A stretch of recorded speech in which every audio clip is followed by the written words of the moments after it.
দেখো রেকর্ডিং এর মেসেজ গেছে, স্ক্রিন শেয়ার। হ্যাঁ ম্যাম স্টার্টেড। ঠিক আছে। अच्छा देखो, लास्ट क्लास में हम लोगों ने बेसिक ऑफ स्टैटिस्टिक्स स्टार्ट किया था, ठीक है। जिसमें मैंने नोट शेयर किया था। सॉरी।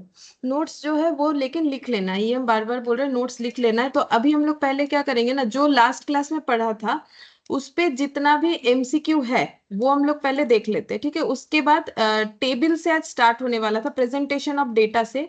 वहां से हम लोग जो है फिर से स्टार्ट करेंगे, मतलब फिर से कंटिन्यू करेंगे। और उसके बाद हम लोग जो है ये चैप्टर शायद कंप्लीट हो जाएगा, देखो ठीक है। पूरा नहीं, मतलब इसका एक पार्ट कंप्लीट हो जाएगा, ठीक है। चलो पहले एमसीक्यूज देखते हैं। जैसे कि सबसे पहला क्वेश्चन ये वाला, ठीक है, तो बताना है, ठीक है। मुझे आंसर दो, क्योंकि ये सब जो है हम लोग लास्ट क्लास में किए। बोल रहा है which of the following statement is false. कौन सा स्टेटमेंट जो है फॉल्स है उस उत्तर, ठीक है। कौन सा स्टेटमेंट देखो फॉल्स है। बोल रहा है कि statistics is derived from the Latin word status, statistics is derived from the Italian word statista, और statistics is derived from the French word statistic, ठीक है। तो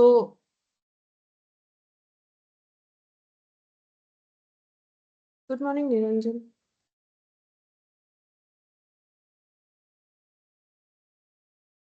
गुड मॉर्निंग निरंजन। आवाज আসছে না? आवाज आ रहा है? এই দেবশ্রী তো আওয়াজ আসছে আমার? जी मैम, गुड ठीक है, मॉर्निंग। ठीक है, गुड मॉर्निंग। आज भी निरंजन को थोड़ा सा प्रॉब्लम होगा, क्योंकि आज भी ना ये स्टैटिस्टिक्स का सेकेंड वाला क्लास है, ठीक है। तो मैंने जो भी नोट्स लिखवाया है वो तुमको कॉपी करना है, तो समझ में आएगा। चलो अभी तो हम लोग फिलहाल एमसीक्यू कर रहे हैं, चलो कुछ कुछ समझ में आएगा, कुछ कुछ शायद ना आए, ठीक है। चलो देखते हैं जो भी होगा। अगर ये थोड़ा सा कर लो, फर्स्ट वाला क्लास लोगे तो लिंक हो जाएगा, ठीक है। No issue ma'am. ठीक है। अच्छा देखो, सबसे पहले बोले which of the following statement is false. कौन सा स्टेटमेंट जो है फॉल्स है वो हम लोग को बताना है। तो स्टैटिस्टिक्स जो है, यहाँ पर बोला है कि statistics word derive Latin word status, Italian word statista, French word statistics, none of this. तो ये ना याद रखने वाला बात था। तो मैंने देखो एक नोट में लिखवाया था कि स्टैटिस्टिक्स वर्ड जो है कहाँ कहाँ से, ये मैंने बोला था कि देखो एग्जाम में ना इस तरीके का क्वेश्चन डायरेक्ट पूछता है, तो जो पूछता है उसको मैंने एकदम अलग से लिखवा दिया है, ठीक है। तो यहां से देख के ही बता दो कौन सा स्टेटमेंट फॉल्स है, ठीक है।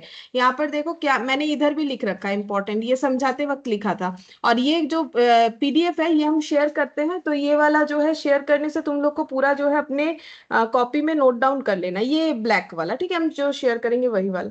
तो यहाँ पर यहाँ से देख के मुझे बताओ कि कौन सा स्टेटमेंट फॉल्स है। बोलो statistics is derived from the Latin word status, derived from Italian word statista, ये दिया हुआ है। और ये देखो मेरा ये लिखवाया हुआ है, तो तुम लोग मुझे बोल सकते हो कि कौन सा वाला फॉल्स है। Option C. Option C false है। चलो देखते हैं, ऑप्शन सी में दिया है statistics is derived from the French word statistic. तो फ्रेंच वाला वर्ड क्या है, देखो स्टैटिस्टिक है लेकिन स्पेलिंग क्यू यू ई है। यहाँ पर देखो स्पेलिंग क्या है, टी आई के, ठीक है। तो मतलब ये वाला फॉल्स है, बाकी सब सही है। लैटिन वाला देखो S T A T U S, ये देखो लैटिन वाला स्टेटस, ठीक है, ये होता है। अच्छा इटालियन में इसे बोलते हैं स्टैटिस्टा, इटालियन में स्टैटिस्टा बोलते हैं, बिल्कुल सही है ये वाला भी ऑप्शन। और statistics is derived from the French word statistic.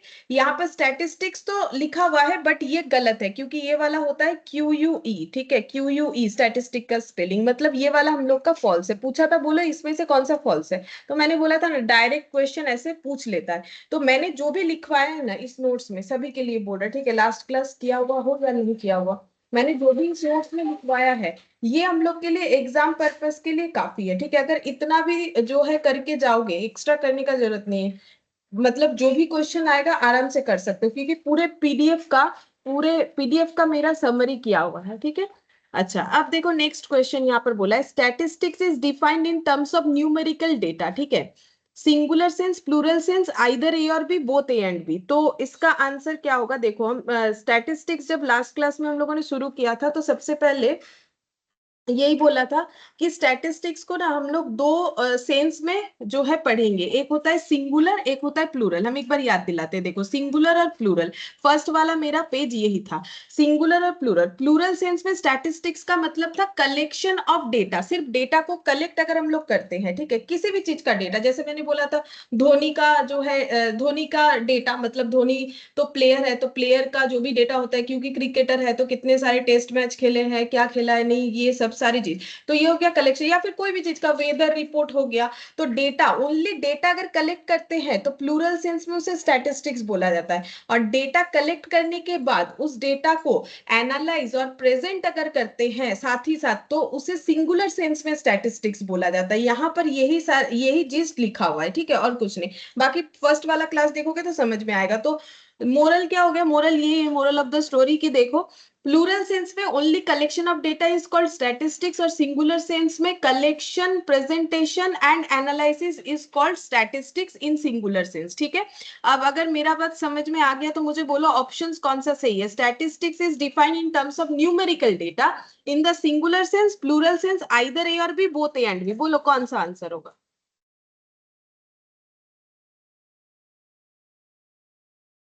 सिर्फ न्यूमेरिकल डेटा के टर्म में अगर स्टैटिस्टिक्स को डिफाइन कर रहे हैं तो वो कौन से सेंस से कर रहे हैं, सिंगुलर या प्लूरल। अभी तो बोला प्लूरल में सिर्फ कलेक्शन ऑफ डेटा को स्टैटिस्टिक्स बोला जाता है, और सिंगुलर सेंस में कलेक्शन, एनालाइज और जो है प्रेजेंटेशन, तीनों को बोला जाता है स्टैटिस्टिक्स। बोलो कौन सा होगा। Plural sense, option B. हाँ, ऑप्शन बी होगा, क्योंकि यहाँ पर क्या बोला है, statistics define in terms of numerical. Numerical मतलब क्या हो गया, जिसको काउंट कर सकते हैं ना, न्यूमेरिकल डेटा। अगर सिर्फ डेटा का बात हो रहा है, सिर्फ data in terms of data, मतलब ओनली डेटा, ठीक है, एनी डेटा। अगर डेटा का बात हो रहा है तो प्लूरल सेंस में होगा, और डेटा का कलेक्शन, प्रेजेंटेशन और जो है एनालाइजिंग अगर करते हैं तो वो सिंगुलर सेंस में होगा। तो आंसर बी हो जाएगा। थर्ड वाला बोलो, statistics is applied in, statistics कहाँ कहाँ अप्लाई हो सकता है, economics, business management, commerce, industry, या ऑल ऑफ दिस। बोलो, ये तो अगर नहीं भी क्लास करते हैं तो भी हम लोग थोड़ा बहुत बता पाएंगे। बोलो क्या होगा। स्टैटिस्टिक्स कहाँ कहाँ अप्लाई होता है, इकोनॉमिक्स में तुम लोग पढ़ते हो डिमांड सप्लाई वगैरह, तो वहां स्टैटिस्टिक्स अप्लाई होता है ना, डेटा वगैरह। बिजनेस मैनेजमेंट में भी, option business, D all these. हाँ ऑल ऑफ दिस होगा, ठीक है।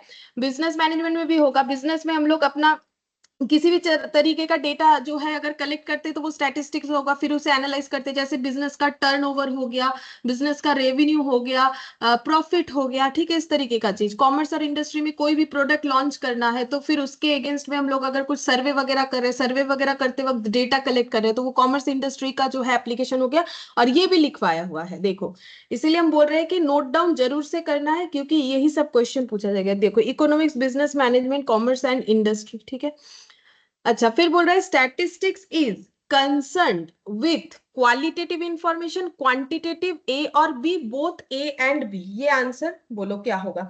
स्टैटिस्टिक्स इज कंसर्न, अब देखो हम एक बार याद दिला देते, क्वालिटेटिव और क्वांटिटेटिव इंफॉर्मेशन में फर्क क्या होता है। क्वांटिटेटिव मतलब क्वांटिटी, जैसे काउंट कर सकते 1 2 3 4, ठीक है, इस तरीके का जब डेटा कलेक्ट हो रहा है तो उसे बोलते हैं क्वांटिटेटिव इंफॉर्मेशन।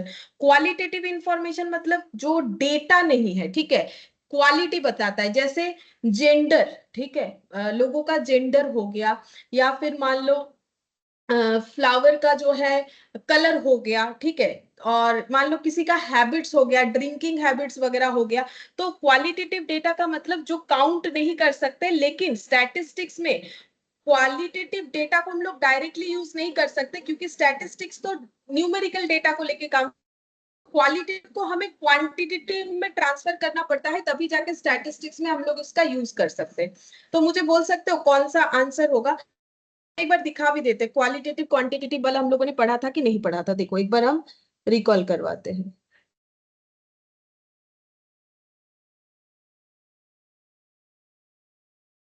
ये रहा, ठीक है, यहाँ पर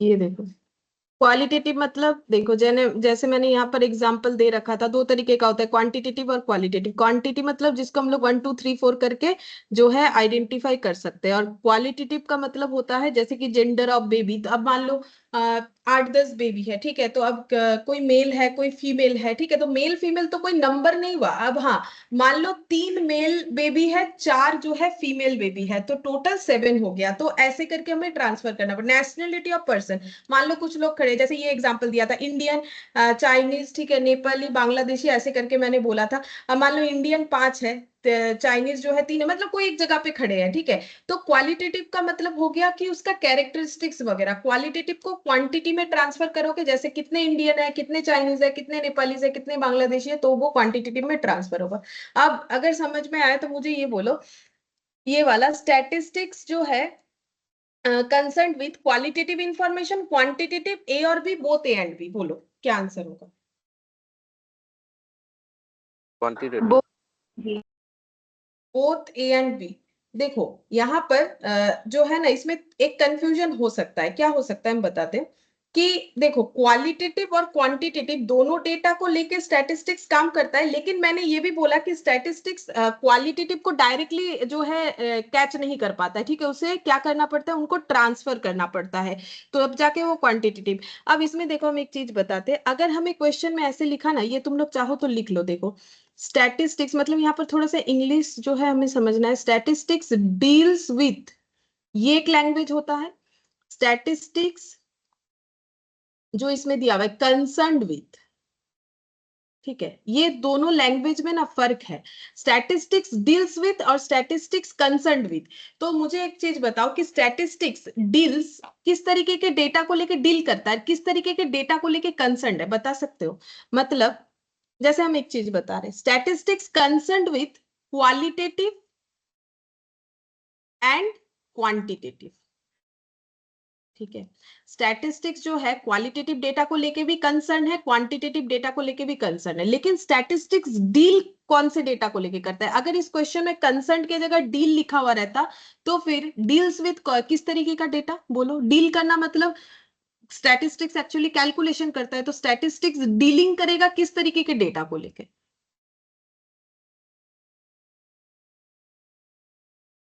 क्या दोनों तरीके के डेटा को लेके वो डील कर सकता है, या फिर एक ही तरीके के डेटा को लेके डील कर सकता है? देखो एक्चुअली वो क्वांटिटेटिव को लेके डील करता है, ठीक है, क्वांटिटेटिव, लेकिन क्या वो क्वालिटेटिव को लेकर डील नहीं करता? बिल्कुल करता है, लेकिन क्वालिटेटिव को ट्रांसफर किया जाएगा क्वांटिटेटिव में, ठीक है, यही मैंने लास्ट दिन बताया था, तब जाके वो डील कर पाएगा स्टैटिस्टिक्स उसे, ठीक है। तो statistics deals with only quantitative data, ठीक है, only quantitative data.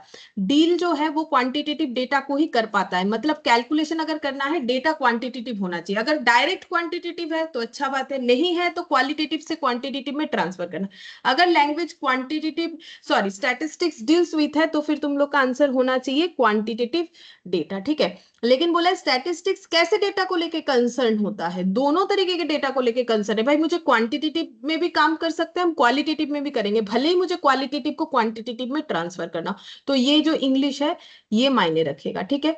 Deals with हुआ तो क्या आंसर होगा? कंसर्न विथ हुआ तो क्या होगा? डील्स मतलब वो कैसे करके डीलिंग करता है, तो डीलिंग तो भाई एक ही चीज में कर सकता है, क्वांटिटेटिव में, और क्वालिटेटिव को क्वांटिटेटिव में ट्रांसफर करके डील करेगा, बट डील ओनली इस तरीके के डेटा पे। लेकिन कंसर्न तो वो दोनों चीजों को लेके है, ठीक है। तो ये समझ के हमें आंसर देना है। तो 4th नंबर वाला इसीलिए जो आंसर है वो हम लोग का हो जाएगा आंसर डी हो जाएगा, ठीक है। 4th नंबर वाला आंसर हम लोग का फिर क्या हो जाएगा? डी हो जाएगा, बोथ ए एंड बी, ठीक है। तो कंसर्न दोनों तरीके के डेटा को लेके, ये लिख लो, ठीक है। ये हम बोलेंगे कॉपी में अगर नोट डाउन कर लोगे याद रहेगा, नहीं तो फिर क्या होगा, मतलब बिना समझ के करके तो फायदा नहीं है, ठीक है। अच्छा नेक्स्ट पूछ रहे हैं, देखो बोल रहे हैं एट्रीब्यूट क्या होता है? बोलो एट्रीब्यूट क्या होता है? इसमें से कौन सा ऑप्शन होगा? फिर हम दिखाते हैं कहाँ लिखा है। एट्रीब्यूट है qualitative characteristic, quantitative, measurable, all of this. बोलो एट्रीब्यूट क्या होगा? ये देखो लास्ट दिन ही लिखा था, यहाँ दिख रहा है एट्रीब्यूट, यहाँ से देख के ही बताओ, यहाँ से देख के बताओ। क्वालिटेटिव। हाँ, qualitative characteristics, actually qualitative data को ही बोला जाता है एट्रीब्यूट्स, ठीक है, क्वालिटेटिव डेटा का ही दूसरा नाम है एट्रीब्यूट्स, ठीक है। तो क्वालिटेटिव डेटा का दूसरा नाम एट्रीब्यूट्स, यानी 6 नंबर का हम लोग का हो जाएगा ऑप्शन ए, क्वालिटेटिव कैरेक्टरिस्टिक्स, ठीक है। एट्रीब्यूट एक क्वालिटेटिव कैरेक्टरिस्टिक्स को बताता है। Annual income of a person, ठीक है, किसी पर्सन का एनुअल इनकम कैसा वेरिएबल है, डिस्क्रीट है, कंटिन्यूअस है, एट्रीब्यूट है। तो पहला बात देखो, एट्रीब्यूट तो होगा नहीं, क्योंकि अभी अभी हम लोगों ने पढ़ा कि एट्रीब्यूट का मतलब है किसी का कैरेक्टरिस्टिक्स, ठीक है, जैसे कि gender of baby, colour of flowers, ठीक है, इस तरीके का। तो एनुअल इनकम ये तो हम लोग जो है डिजिट्स में बता सकते हैं, मतलब न्यूमेरिकल डेटा होगा कि किसी का एनुअल इनकम क्या है, 5 लाख, 6 लाख, 12 लाख, 10 लाख, ठीक है। तो ये तो कोई कैरेक्टरिस्टिक्स नहीं हुआ, ये क्वालिटेटिव डेटा नहीं है, क्वांटिटेटिव डेटा है। तो ऑप्शन ए तो कट हो जाएगा, बचा ऑप्शन बी और ऑप्शन सी, और डी में है बी और सी, ठीक है। तो ये डिस्क्रीट वेरिएबल है, कंटिन्यूअस वेरिएबल है। तो पहले मुझे आंसर बताओ, फिर हम दिखा देते हैं कि जहां पर मैंने ये नोट्स बताया है वहां पर क्या लिखा हुआ है, तो समझ में आ जाएगा। बोलो क्या आंसर होगा, क्या आंसर दोगे, डिस्क्रीट और continuous? Ma'am option B. Option B discrete होगा, ठीक है। अब हम बता देते हैं डिस्क्रीट क्यों होगा। डिस्क्रीट वेरिएबल और कंटिन्यूअस वेरिएबल, ये देखो, ये दोनों चीज लास्ट क्लास में हम लोगों ने किया था, डिस्क्रीट और कंटिन्यूअस। ये देखो, ये देखो, डिस्क्रीट और कंटिन्यूअस। तो डिस्क्रीट और कंटिन्यूअस में देखो, डिस्क्रीट वेरिएबल का मतलब है ऐसा वेरिएबल, ठीक है, जहां पर हम लोगों का क्या आएगा, फाइनाइट और continuously infinite number of isolated value. ये वाला मैंने लास्ट दिन बोला था कि बाद में और एक बार बताएंगे, तो अभी बताएंगे। देखो, तो वेरिएबल हम लोग का दो तरीके का होता है, डिस्क्रीट और कंटिन्यूअस। बोल रहा है कि मान लो कि 100 स्टूडेंट में से कितने स्टूडेंट पास आउट हुए हैं, मान लो एक एग्जाम हुआ है, 100 स्टूडेंट में से कितने स्टूडेंट पास आउट हुए हैं, अगर ये हमें बताना है, तो मान लो 80 स्टूडेंट हो सकता है, या फिर 84, 85, 86 ऐसा हो सकता है। मतलब 80 के बाद सीधा 81 आएगा, 82 आएगा, 83 आएगा, 84 आएगा, लेकिन 80 और 84 के बीच में 80.2 इतने स्टूडेंट्स पास हुए, ऐसा नहीं हो सकता है, ठीक है। मतलब पॉइंट वाला नंबर नहीं आ सकता है, उसे हम लोग बोलते हैं डिस्क्रीट वेरिएबल, ठीक है। तो when a variable assumes a finite और continuously infinite number of isolated values, ठीक है। तो मैंने फाइनाइट वाला समझाया था, अभी जो बोला वो फाइनाइट वाला ही है, ठीक है, कि एक वेरिएबल अगर फाइनाइट वैल्यू को एज्यूम करेगा, मतलब 80, उसके बाद 81, जैसे मान लो क्लास में 10 स्टूडेंट है, 10 में से कितने लोग पास हुए, तो ऐसा हो सकता है एक हुआ है, या फिर 2, या 3, या 4 ऐसे, लेकिन 3.5 स्टूडेंट्स पास हुए हैं ऐसा नहीं हो सकता है। या फिर मान लो एक फूल में कितने सारे पेटल्स है, ठीक है, कितने सारे पंखुड़ियां है, ये देखो मैंने यहाँ पर एक फ्लावर जो है ड्रॉ कर रखा है, तो वो भी क्या हो सकता है, जैसे मान लो 5 इसमें जो है पंखुड़ियां है, या 4 है, ऐसा तो नहीं हो सकता है। 2.5 जो है पेटल्स है, ऐसा नहीं हो सकता है। तो ये हम लोग का हो जाता है डिस्क्रीट। कंटिन्यूअस में क्या होगा, कंटिन्यूअस में है कि इंटरवल में हम लोग कोई भी जो है वैल्यू को ले सकते हैं। जैसे देखो मैंने यहाँ पर जो एग्जाम्पल दे रखा है, ये देखो मैंने यहाँ पर क्या बोला है, यहाँ पर बोला है कि यहाँ पर देखो, वेट ऑफ ए पर्सन, एक पर्सन का वेट, ठीक है। तो वेट क्या हो सकता है, 54 है मान लो, 54 है या 55 है, ऐसा जरूरी नहीं है। 54 और 55 के बीच में भी कोई डेटा हो सकता है जो इस पर्सन का वेट है, जैसे कि मान लो 54.250 ग्राम, ठीक है, ये भी हो सकता है। 54 किलो 0.25 ग्राम, 0.250 ग्राम, ये भी हो सकता है। अब एज ऑफ ए पर्सन, वो भी हम लोग का कंटिन्यूअस वेरिएबल होगा। जैसे मान लो किसी पर्सन का एज 20, किसी का 21, ऐसा जरूरी नहीं है 20 के बाद सीधा 21 होगा। 20 years 1 day, 20 years 2 day, 20 years 1 month, ऐसा भी हो सकता है, ठीक है। तो ये चीज तो मैंने लास्ट क्लास में बताया था, लेकिन अभी हम जो बताएंगे ना, ये वाला पॉइंट देखो, तुम लोग को बताएंगे कि फाइनाइट वैल्यू तो ये हो गया, ठीक है, फाइनाइट 80 के बाद 81, 82, 83, लेकिन बोले continuously infinite number of isolated values. इसका मतलब क्या है, continuously infinite number of isolated values क्या होता है, देखो ये हम बता रहे हैं। जैसे मान लो एग्जाम में कहां पर दिखाएं, चलो यहाँ दिखाते हैं, इतना सारा पेज एडिट है, से हटा के दिखाते हैं।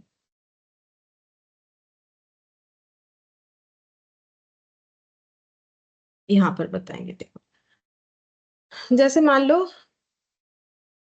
एग्जाम में पेपर जो चेक होगा उसमें कोई हाफ मार्क्स नहीं मिलेगा, ठीक है। मतलब ऐसा मार्क्स नहीं दिया जाएगा कि आउट ऑफ 10 मान लो 8.5 मिला है, ऐसा नहीं, ठीक है। जो भी मार्क्स मिलेगा वो मान लो राउंड में मिलेगा, जैसे कि 60 या फिर 62 या फिर 63, ठीक है, इस तरीके का। लेकिन अगर मान लो ऐसा कोई पेपर हम लोग एग्जाम दे रहे हैं जिसमें हाफ मार्क्स मिल सकता है, ठीक है, half marks are given, half marks दिया जाएगा, ठीक है। तो नंबर क्या आ सकता है, मान लो 100 का पेपर है, ठीक है, फुल मार्क्स क्या है, फुल मार्क्स है 100, ठीक है। तो 100 में किसी को अगर हाफ मार्क्स नहीं मिलेगा, मान लो किसी को 60 मिला, किसी को 62, 63, या फिर तुम लोग कोई और नंबर एज्यूम कर लो, 50 कर लो, 40 कर लो, 41 कर लो, जो करना है करो। अब हाफ मार्क्स आर गिवन, अगर हाफ मार्क्स जो है वो दिया जाएगा किसी के पेपर में आउट ऑफ 100, तो क्या क्या मार्क्स मिल सकता है, 60 मान लो ऐसे मिल सकता है, 60 मिल गया, ठीक है।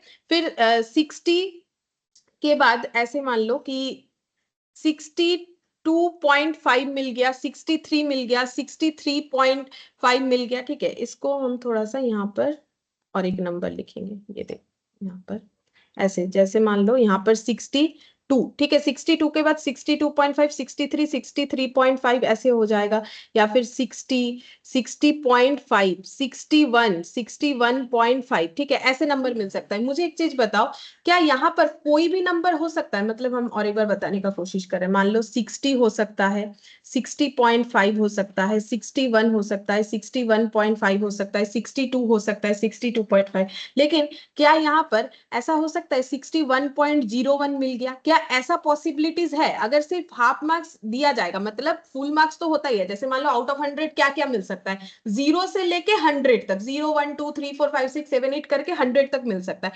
लेकिन अगर हाफ मार्क्स देना अलाउड है तो क्या मिल सकता है, हाफ मिल सकता है, 1.5 मिल सकता है, 2 मिल सकता है, 2.5 मिल सकता है, 3 मिल सकता है, 3.5, 4, 4.5। लेकिन क्या ऐसा कोई नंबर मिल सकता है, या फिर ऐसा कोई नंबर मिल सकता है 1.1, या फिर ऐसा कोई, जैसे देखो 1.5 मिल सकता है, लेकिन किसी को 1.1 मिल सकता है, या फिर मेरा ये कहना है कि किसी को 9.4 ऐसा मिल सकता है। मेरा ये क्वेश्चन है, अगर एग्जाम में या तो फुल मार्क्स मिलेगा या तो फिर हाफ मार्क्स देना अलाउड है, तो क्या इस तरीके का कोई नंबर मिल सकता है? नहीं समझ में आया मेरा बात। अगर हाफ मार्क्स अलाउड है तो आउट ऑफ 100 लोगों को कितना मार्क्स मिल सकता है, 0 मिल सकता है, 1 मिल सकता है, 1.5 मिल सकता है, 2 मिल सकता है, 2.5 मिल सकता है, फिर 3 मिल सकता है, 3.5 मिल सकता है, 4 मिल सकता है, 4.5 मिल सकता है, डॉट डॉट करके 90, 99.5 और 100 ऐसा मिल सकता है। क्या इसके अलावा और कोई नंबर मिल सकता है? मतलब हम ये कहना चाह रहे हैं कि पॉइंट, ये देखो हाफ का मतलब तो 0.5 हो रहा है, तो मेरा कहने का ये मतलब है क्या 0.5 की जगह इस तरीके का कोई पॉइंट आ सकता है? मुझे ये बताओ।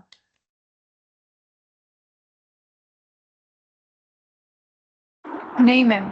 नहीं, कैसे आएगा बोलो? अगर तुम लोग एग्जाम दे रहे हो, चलो मैंने 100 ले लिया तो तुम लोग को ज्यादा लग रहा है, कोई बात नहीं, मान लो मैंने तुम लोग का 10 मार्क्स का एग्जाम लिया है, ठीक है। अब हम बोल रहे हैं हम तुम लोग को एग्जाम में अगर तुम लोग हाफ मार्क्स कैरी करते हो तो हम देंगे, या फिर हम ऐसे भी बोल सकते हैं हाफ मार्क्स कैरी करने से भी हम नहीं देंगे, उसे राउंड कर देंगे। मान लो मैंने बोला किसी को 9.5 मिला, हम उसको 10 दे देंगे, मतलब ये पहला वाला केस। मतलब इस एग्जाम में लोगों को आउट ऑफ 10 0 मिल सकता है, 1 मिल सकता है, 2 मिल सकता है, 3 मिल सकता है, 4 5 6 7 8 9 या फिर 10, इसके अलावा कुछ नहीं मिल सकता है। लेकिन अगर हम हाफ मार्क्स देंगे तो तुम लोग को क्या मिल सकता है, 0 मिल सकता है, हाफ मिल सकता है, 1.5 मिल सकता है, 2 मिल सकता है, 2.5 मिल सकता है, 3 मिल सकता है, 3.5 मिल सकता है, 4, 4.5, ठीक है, 5, 5.5, ऐसे 6, 6.5, ठीक है, 7, 7.5, 8, 8.5, 9, 9.5, ठीक है, 10। क्या 10.5 मिल सकता है? वो भी नहीं मिल सकता क्योंकि वो तो रेंज के बाहर है। मतलब जो भी मिलेगा वो इस तरीके का वैल्यू मिलेगा। अब ये बोलने का रीजन क्या है कि मैंने ये जो लिख के दिखाया, मतलब देखो यहाँ पर क्या लिखा था, ये भी कंटिन्यूअस वेरिएबल हुआ ना, पॉइंट आ रहा है, तो देखो क्या लिखा हुआ है, हम यहाँ पर पढ़ के बताते हैं डेफिनेशन। देखो यहाँ पर क्या लिखा था मैंने, यहाँ पर लिखा हुआ है देखो क्या लिखा है, वेन ए वेरिएबल, तो वेरिएबल क्या था, मार्क्स था, एज्यूम्स फाइनाइट और continuously infinite number of isolated value. Finite कौन सा था, आउट ऑफ 10 अगर किसी को क्या मिल सकता है, 0 1 2 3 ऐसे करके डॉट डॉट करके 10 तक मिल सकता है। और कंटिन्यूअसली जो है, continuously infinite number of isolated value, मतलब इनफाइनाइट तो हो रहा है, मतलब जैसे देखो कोई भी नंबर ले सकते हैं ना, अगर 0.5 अलाउड है तो 0 और उसके बाद हाफ, फिर उसके बाद 1 1.5, ठीक है। तो ये क्या हो गया, ये भी आइसोलेटेड वैल्यूज है, लेकिन क्या हो रहा है, कंटिन्यूअसली चल रहा है। जैसे 0 के बाद डायरेक्ट 1, 1 के बाद 2 नहीं होके 1, 0 के बाद हाफ फिर 1 ऐसे करके आ रहा है, ठीक है। तो ये हो गया कंटिन्यूअसली इनफाइनाइट वैल्यूज, इसका मतलब ये हो गया। तो ये चीज हो जाता है डिस्क्रीट वेरिएबल। तो डिस्क्रीट में भी पॉइंट आ सकता है, लास्ट दिन मैंने बोला था ना डिस्क्रीट में पॉइंट नहीं आएगा, तो वो है इस लाइन का मतलब। लेकिन जब ये लाइन आ जाता है तो पॉइंट आएगा, लेकिन उसमें भी क्या आएगा, उसमें आइसोलेटेड वैल्यूज आएगा, मतलब कोई भी वैल्यूज नहीं होगा, कोई भी वैल्यूज नहीं होगा। आइसोलेटेड वैल्यूज का मतलब अगर मैंने हाफ मार्क्स देना अलाउड किया है और फुल मार्क्स एग्जाम में 10 है, तो सीधा बात यह है कि 0 के बाद हाफ ही आएगा, हाफ के बाद 1 आ सकता है, 1 के बाद 1.5, इसके बाद 2 ही आएगा, तो उसको बोलते हैं नंबर ऑफ आइसोलेटेड वैल्यूज। यही वैल्यू आएगा, कोई भी वैल्यू नहीं आ सकता है। कोई भी वैल्यू आने से वो कंटिन्यूअस हो जाएगा। जैसे मान लो किसी का एज 20 से 21 के बीच में क्या हो सकता है, कुछ भी हो सकता है, 20 ईयर्स 1 डे, 20 ईयर्स 2 डेज, या फिर सेकंड में भी हम लोग चाहे तो उसे डील कर सकते हैं, ठीक है। तो ये लाइन मैंने लास्ट दिन नहीं बताया था, तो अभी बता दिया, ठीक है, कि finite when A variables assume से फाइनाइट, फाइनाइट मतलब इस तरीके का, ठीक है, फाइनाइट आइसोलेटेड वैल्यूज और कंटिन्यूअसली इनफाइनाइट आइसोलेटेड वैल्यूज, मतलब इनफाइनाइट जैसे लग रहा है लेकिन कंटिन्यूअस वे में है, लेकिन वो भी आइसोलेटेड है, मतलब कोई भी चीज एज्यूम नहीं कर सकते, कोई भी वैल्यू, ठीक है। अच्छा, अब देखो यहाँ पर बोला है marks annual income of a person, ये मैंने पूछा था, ये आंसर आया जो है डिस्क्रीट वेरिएबल्स, क्योंकि मनी के बारे में मैंने बता रखा है। देखो मनी के बारे में क्या बताया है यहाँ पर मैंने, ये देखो यहाँ पर मैंने बता रखा है, ये देखो मनी को दो तरीके से डील किया जाता है। अगर पर्सनल पॉइंट ऑफ व्यू से मनी का बात होता है तो मनी डिस्क्रीट वेरिएबल होगा, मतलब जहां पॉइंट पॉइंट नहीं आएगा। और अगर कॉमर्शियल पर्पस में मनी को डिफाइन करेंगे तो वो कंटिन्यूअस वेरिएबल होगा। कंटिन्यूअस वेरिएबल का मतलब जहां पर पॉइंट वगैरह आएगा, जैसे मैंने एक एग्जाम्पल दिया था, ठीक है। तो ये देखो इसका आंसर हम लोग का क्या हो गया, इसका आंसर हम लोग का हो गया ये वाला एनुअल इनकम ऑफ पर्सन क्या हो जाएगा फिर, डिस्क्रीट वेरिएबल हो जाएगा, ठीक है। अब देखो मार्क्स ऑफ स्टूडेंट, अभी मैंने तुम लोग को बताया marks of student is an example of, बोलो attribute, discrete variable, continuous variable, या फिर नन ऑफ दिस, क्या होगा अगर सिर्फ मार्क्स ऑफ स्टूडेंट पूछा है, बोलो। तो मार्क्स ऑफ स्टूडेंट तो दो तरीके का मैंने अभी बताया ना, एक एग्जांपल देके, तो वो कौन से वेरिएबल के अंडर बताया, वही होगा, बोलो। अभी तो मार्क्स ऑफ स्टूडेंट को डिफाइन के, हाँ बोलो। डिस्क्रीट वेरिएबल ऑप्शन हाँ, बी। हाँ डिस्क्रीट वेरिएबल, ठीक है। डिस्क्रीट वेरिएबल यानी कि जिसमें जो है finite number of isolated values भी हो सकता है, या फिर कंटिन्यूअसली जो है in continuously infinite number of isolated values भी हो सकता है।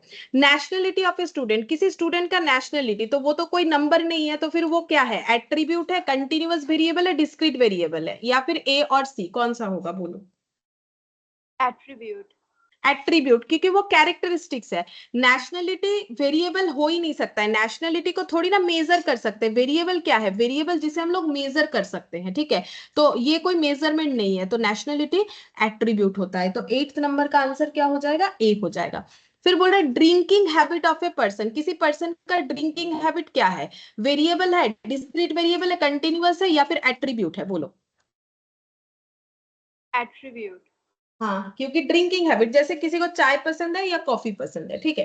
तो ड्रिंकिंग हैबिट जो है वो कोई काउंटेबल डेटा तो है नहीं, मतलब ये क्वालिटेटिव है, क्वांटिटेटिव डेटा थोड़ी ना है, ठीक है। अब हाँ, अगर कोई बोलेगा कि हम सारे दिन में 5 बार चाय पीते हैं, ठीक है, तब वो हो गया क्वांटिटी में ट्रांसफर। लेकिन ये तो बोला ड्रिंकिंग हैबिट, हैबिट मतलब क्या पसंद है, ठीक है, चाय कॉफी, ठीक है, क्या पसंद है।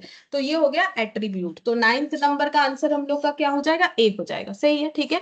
10th age of a person, किसी पर्सन का एज अगर हम लोग बता रहे हैं, क्या वो एट्रीब्यूट है, वेरिएबल है, डिस्क्रीट है, कंटिन्यूअस है। पहले तो सोचो वेरिएबल है कि एट्रीब्यूट, और उसके बाद दिमाग लगाओ कि डिस्क्रीट होगा कि कंटिन्यूअस होगा।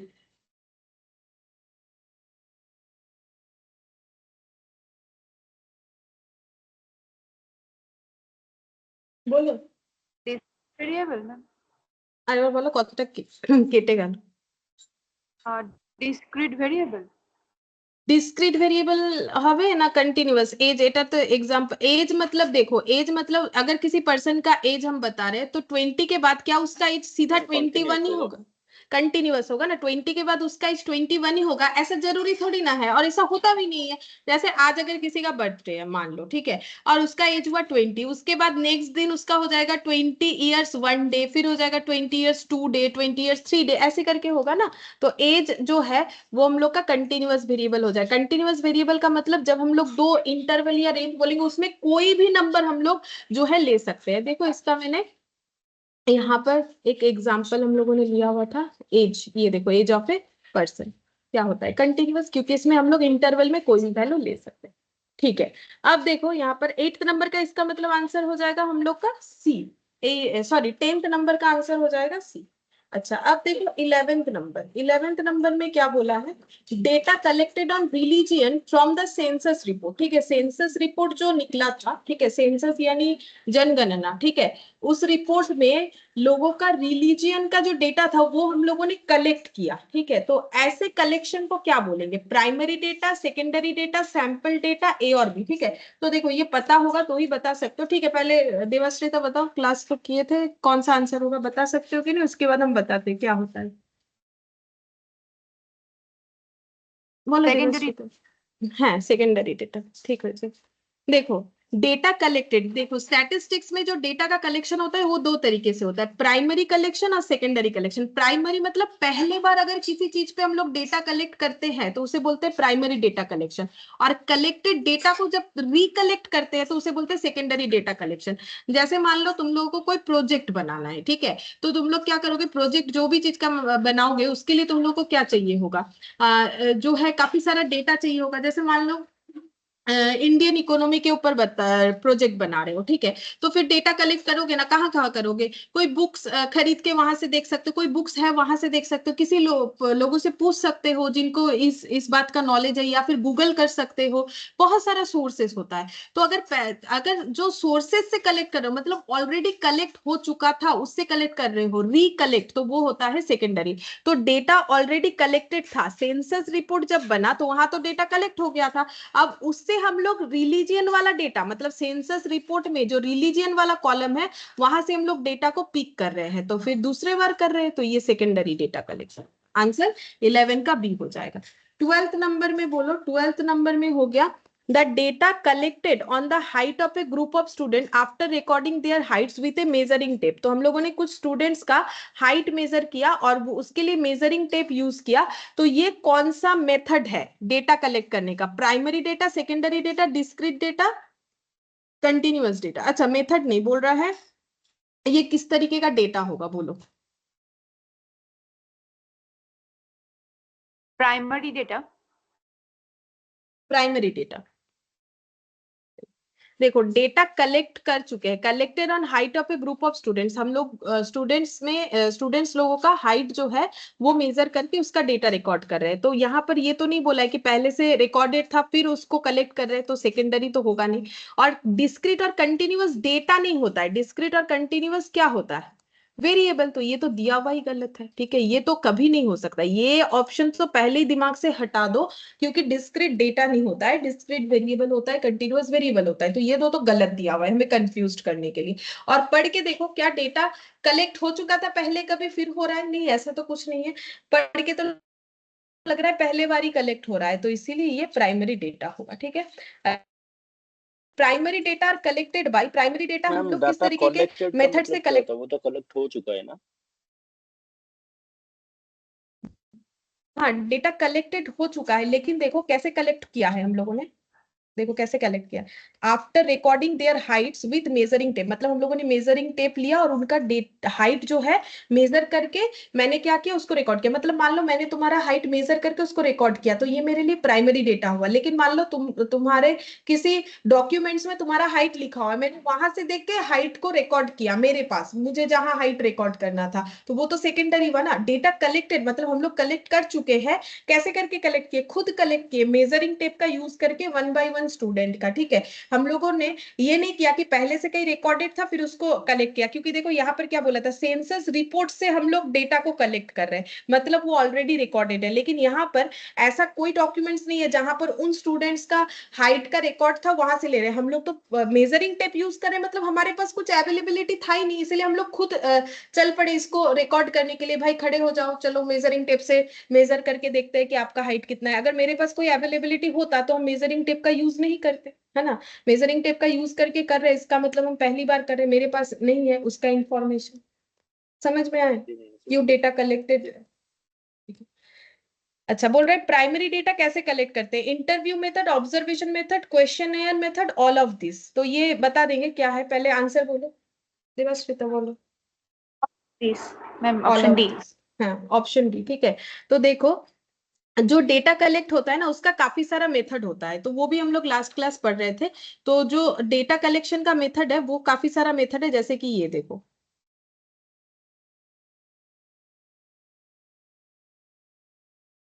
ये देखो मैंने क्या क्या मेथड लिखा है।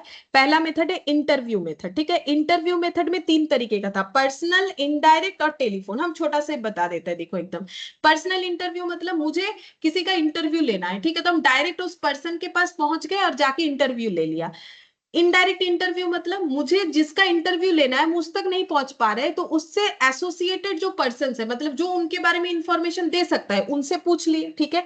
टेलीफोन इंटरव्यू का मतलब जाके नहीं पूछा ना, तो एसोसिएट पर्सन से पूछा, सीधा फोन लगा के पूछ लिया, ठीक है। तो वो होता है हम लोग का टेलीफोन मेथड। अच्छा, ये इंटरव्यू का ही 3 तरीके का हो गया। इसके बाद कौन सा है, मेल्ड क्वेश्चनियर मेथड था, ठीक है। तो मेल्ड क्वेश्चनियर मेथड का मतलब हो गया कि हम लोग जाके भी नहीं पूछ रहे हैं ना, तो कोई एसोसिएट पर्सन से पूछ रहे हैं। हम लोग क्या कर रहे हैं ना, एक क्वेश्चनियर रेडी कर रहे हैं। क्वेश्चनियर का मतलब क्या होता है, एक ऐसा डॉक्यूमेंट जहां पर हम लोग क्वेश्चन को प्रॉपर सीक्वेंस में ड्राफ्ट करेंगे और एक गाइडलाइन भी दे देंगे कि भाई इसको कैसे फिलअप करना है। जैसे तुम लोग बैंक का कोई फॉर्म फिलअप करते हो या एग्जाम, तो वहां गाइडलाइन रहता है ना कि इस पेन से करना है, ये इस तरीके से लिखना है। वो तो हम लोग को जो भी आंसर चाहिए, जिसका हमें इंफॉर्मेशन चाहिए, हम लोग एक वेल ड्राफ्ट और प्रॉपरली सीक्वेंस्ड में एक प्रॉपर गाइडलाइन देके हम लोग जो है मेल कर देंगे जो क्वेश्चनियर हम लोगों ने बनाया। अब मेल कैसे कर सकते हैं, बाई पोस्ट भी होगा, ईमेल के थ्रू से भी होगा, ठीक है। ये एक मेथड था, तो interview method, meld questionnaire.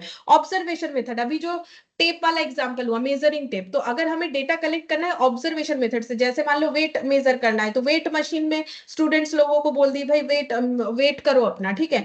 Measuring tape से जो है हाइट मेजर किए, अभी जो एग्जांपल देखा, तो ये होता है ऑब्जर्वेशन मेथड। और उसके बाद कौन सा मेथड है, उसके बाद एक मिक्स्ड अप मेथड है, questionnaire filled and send by enumerator, ठीक है। एक्चुअली जो क्वेश्चनियर मेथड था ना वो उतना अच्छा नहीं है। क्यों नहीं है, क्योंकि मान लो आज तुम लोग के पास ही कोई मेल आया जिसमें कुछ क्वेश्चनियर किसी कंपनी ने भेजा। मान लो तुम लोगों ने कहीं से कुछ परचेज किया था, तो उस कंपनी ने अपने फीडबैक के लिए क्वेश्चनियर भेज दिया, ठीक है। अब जरूरी थोड़ी ना है कि तुम लोग उसको खोल के उसको फिलअप करोगे ही। तो ये काफी कम होता है हमारे साथ कि हम लोग मेल में आए गए क्वेश्चनियर को खोल के ओपन करके उसको फिर फिलअप करते हैं, तो ये नहीं होता है। तो इसीलिए एक नया मेथड लाया गया कि क्वेश्चनियर तो बनाएंगे लेकिन इन्यूमरेटर को भी भेजेंगे। इन्यूमरेटर कौन है, इन्यूमरेटर एक ऐसा पर्सन है जो डेटा कलेक्ट करने के लिए जाता है। जैसे हमारे देखोगे जब भी कोई जो है मतलब इलेक्शन वगैरह आता है, तो फिर लोग आके जो है घर पे गवर्नमेंट की तरफ से लोग भेजे जाते हैं ना कि जाओ भाई सबको ये स्लिप वगैरह, बूथ स्लिप वगैरह दे के जाओ, ठीक है। तो ये सब इंफॉर्मेशन मतलब इन्यूमरेटर है जो कनेक्ट करते हैं, ठीक है।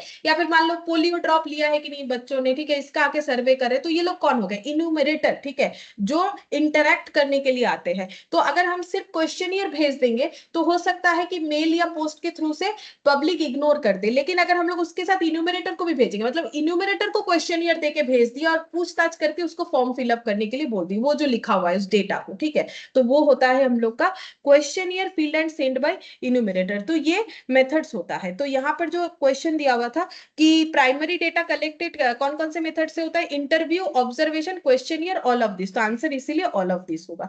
फिर बोल रहा है quickest methods to collect primary data. Quickest method कौन सा है, प्राइमरी डेटा कलेक्ट करने का क्विकेस्ट मेथड कौन सा है, personal interview, indirect interview, telephone interview, by observation. सबसे जल्दी कौन सा होता है बोलो, थोड़ा सा ऐसे भी सोच के।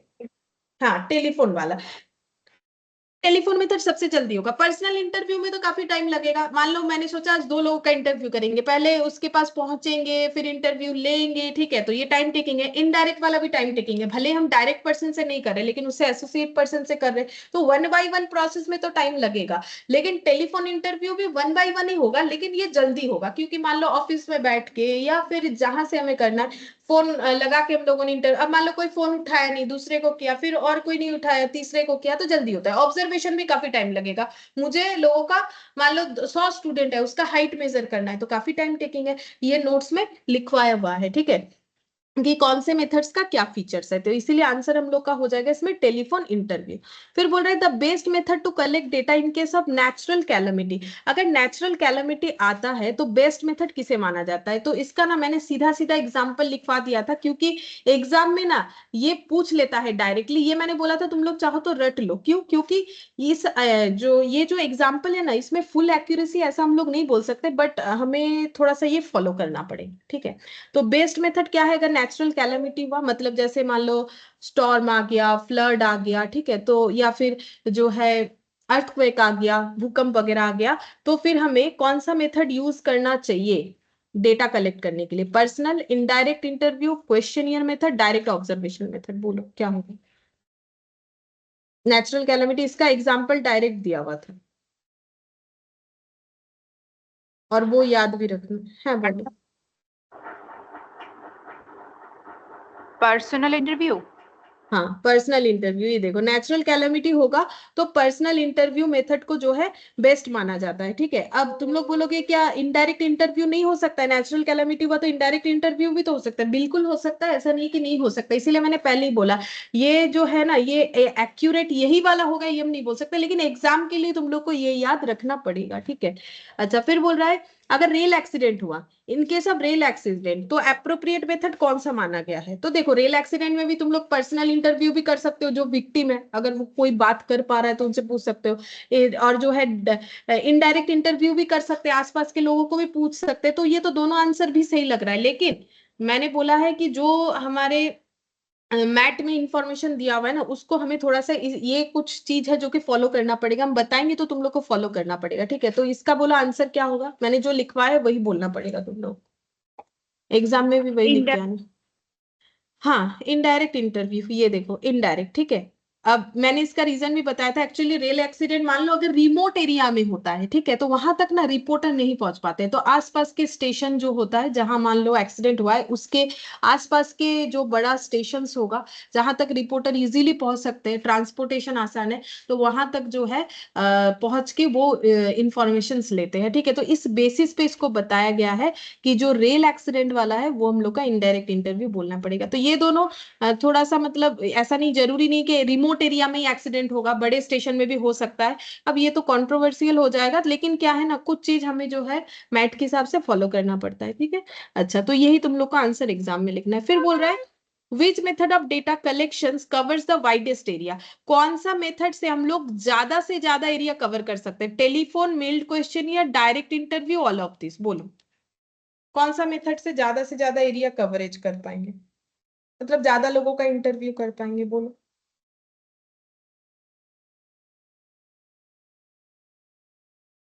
बोलो कवरेज किस में हाई है? Telephone interview. टेलीफोन में ज्यादा हाई होगा। देखो डायरेक्ट इंटरव्यू में तो हाई नहीं होगा, एक एक लोगों से जाके पूछने में तो काफी टाइम लगता है, तो इसमें ज्यादा कवरेज नहीं होगा, एक दिन में 2-3 लोग ही कर सकते हो, या फिर डिपेंड करता है कैसा इंटरव्यू है, लेकिन ज्यादा से ज्यादा लोगों को डायरेक्ट इंटरव्यू से हम लोग जो है अवेल नहीं कर पाएंगे। बात रहा टेलीफोन और मेल, मेल करना, क्वेश्चन बना के सबको मेल कर देना आसान है या फिर टेलीफोन में पूछना आसान है? कौन सा आसान है इन दोनों में, कौन सा आसान है? मेल करना ना। तो हाँ, मेल करना, मेल क्वेश्चनियर, ये जो है ये सबसे ज्यादा कवरेज देगा। ये देखो यहाँ पर मैंने लिखवाया था, ये देखो मेल क्वेश्चनियर।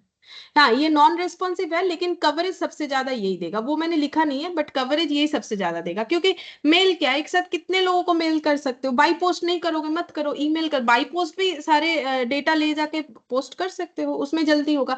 फिर भी तो टेलीफोन में नंबर डायल करोगे, फिर पूछोगे, फिर रखोगे, फिर दूसरे वाले को करोगे। मेल क्वेश्चनियर इससे भी फास्ट हो जाएगा, ठीक है, मतलब ज्यादा लोगों को कवरेज देगा।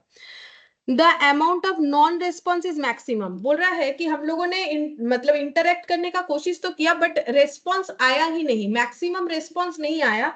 ये कौन सा वाला मेथड होगा? मेल्ड क्वेश्चनियर, इंटरव्यू या ऑब्जर्वेशन मेथड या ऑल ऑफ दिस? बोलो, सारे मेथड्स तो मैंने एक बार डिस्क्राइब किए, बोलो फिर क्या होगा? Meld questionnaire method. हाँ देखो, ऑब्जर्वेशन मेथड में नॉन रेस्पॉन्स होने का तो कोई चांस नहीं है। जैसे मान लो मैंने बोला कि आज क्लास में सबका जो है हाइट वो एक बार मेजर करेंगे, ठीक है, तो अब उसमें नॉन रेस्पॉन्स का तो ऐसा थोड़ी है कि हम बोलेंगे मेजर करो, तुम लोग बोले नहीं नहीं हम नहीं करेंगे, ठीक है, अब बोल सकते हो, वो कोई बात नहीं है, ठीक है, बोल सकते हो कि नहीं मुझे नहीं करवाना है। लेकिन ऑब्जर्वेशन मेथड जो है, अब देखो किसी पर्पस पे होता है ना, हम ऐसे ही थोड़ी ना बोलेंगे कि मेजर करो तो तुम लोग मुझे हाँ ना कर ही सकते हो, ठीक है। ऐसे बचपन में हमारे स्कूल में होता था मेडिकल चेकअप, ठीक है, तो फिर क्या होता ना, तो हम लोग का सभी का हाइट वेट सब चेक करके जो है नोट डाउन करके लिख दिया जाता था कि ऐसा है। किसी का अगर अंडर वेट है वो लिखा जाता था, किसी का ओवर वेट है वो लिखा जाता था, ठीक है, एज के हिसाब से बच्चों का हाइट वगैरह सही है कि नहीं वो लिखा जाता था। तो वो ऑब्जर्वेशन मेथड, तो वहां नॉन रेस्पॉन्स होने का कोई चांसेस नहीं होता है, ठीक है। मैक्सिमम नॉन रेस्पॉन्स होने का चांसेस, अब इंटरव्यू करने जाओगे चाहे डायरेक्ट करो चाहे इनडायरेक्ट करो, तो नॉन रेस्पॉन्स कैसे होगा? अगर कोई ना बोल देगा तो हम लोग तो जा ही नहीं पाएंगे, ठीक है।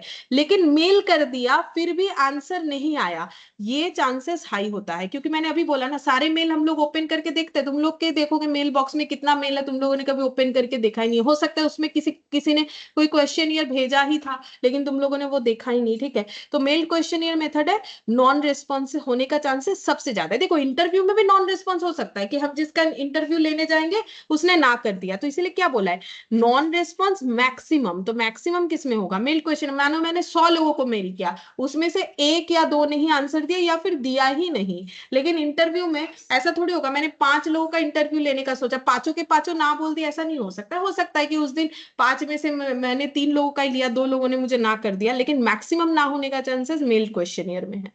फिर देखो 19 number, some important sources of secondary data. Secondary data collect करने का इंपॉर्टेंट सोर्सेस क्या है? तो वो भी मैंने नोट्स लिखवाया था, एक बार आंसर बताने का कोशिश करो फिर हम दिखाते क्या लिखा था। बोलो क्या होगा? International government resources. हाँ, इंटरनेशनल एंड गवर्नमेंट रिसोर्सेस, ये वैसा कुछ टफ वाला बात नहीं है। देखो ये थोड़ा सा याद रखने वाला, मैंने यहाँ पर लिखवाया था सेकेंडरी डेटा हम लोग कैसे कैसे कलेक्ट कर सकते हैं। तो इंटरनेशनल, अगर हमें इंटरनेशनल सोर्सेस चाहिए, तो अगर हेल्थ के रिलेटेड चाहिए तो हु, ठीक है, अगर लेबर का इंफॉर्मेशन चाहिए तो ILO, ठीक है, इंटरनेशनल मॉनिटरी फंड जो है IMF, तो money related, world bank, bank related data, ठीक है। गवर्नमेंट सोर्सेज जो इंडिया में अवेलेबल है वो है NSSO, ठीक है, रेरा, इरडा, ठीक है, RBI, सेबी, अगर कंपनी का पता करना है security exchange board of India, bank का RBI, reserve bank of India, ठीक है। तो ये सब, इरडा जो है इंश्योरेंस कंपनी का हो जाता है, रेरा जो है कंस्ट्रक्शन के लिए, ठीक है। तो ये सब, और यहाँ पर देखो कुछ और भी डेटा दिया हुआ है, देखो और भी मैंने बता रखा है कि कहाँ कहाँ से हम लोग सेकेंडरी डेटा कलेक्ट कर सकते हैं। ये देखो, प्राइवेट और क्वासी गवर्नमेंट सोर्सेस, ठीक है, research paper and unpublished sources, ठीक है। अब देखो यहाँ पर क्वेश्चन में क्या दिया, क्वेश्चन में बोला है some important sources of secondary data. Secondary data हम लोग कहाँ से कलेक्ट कर सकते हैं? तो बोल रहा है इंटरनेशनल एंड गवर्नमेंट सोर्सेस। तो अभी अभी मैंने दिखाया, फर्स्ट वाला मैंने इंटरनेशनल लिखा था, सेकंड वाला मैंने गवर्नमेंट सोर्सेस लिखा था, तो ऑप्शन ए सही आंसर है। फिर बाकी वाला सही क्यों नहीं है? प्राइमरी सोर्सेज बोल के कुछ नहीं होता है, ठीक है, इंटरनेशनल होता है बट प्राइमरी बोल के कुछ नहीं होता है, इसलिए ऑप्शन भी कट आउट हो जाए, ठीक है। फिर बोला प्राइवेट एंड प्राइमरी सोर्सेज, फिर से भाई प्राइमरी सोर्सेज बोल के कुछ नहीं होता है, ठीक है, और प्राइवेट बोल के भी ऐसा कुछ नहीं है। और गवर्नमेंट रिसोर्सेज, ये भी सही आंसर है। देखो अगर देखा जाए तो ये भी सही है, ये सही है, ये दोनों गलत है, लेकिन यही क्यों देंगे? क्योंकि यहाँ पर गवर्नमेंट के साथ साथ इंटरनेशनल भी है जो कि सही है, फिर एक एक जो गवर्नमेंट लिखा उसका आंसर क्यों दे? फिर ये वाला सबसे ज्यादा परफेक्ट है, तो हमें ऑप्शन ए में टिक करना चाहिए, ठीक है। तो ऐसे देख लेना पड़ेगा हमें। फिर 20 number, internal consistency of the data, collected data can be checked when internal data are given, external data are given, two or more series are given, a number of related series are given। बोलो क्या होगा?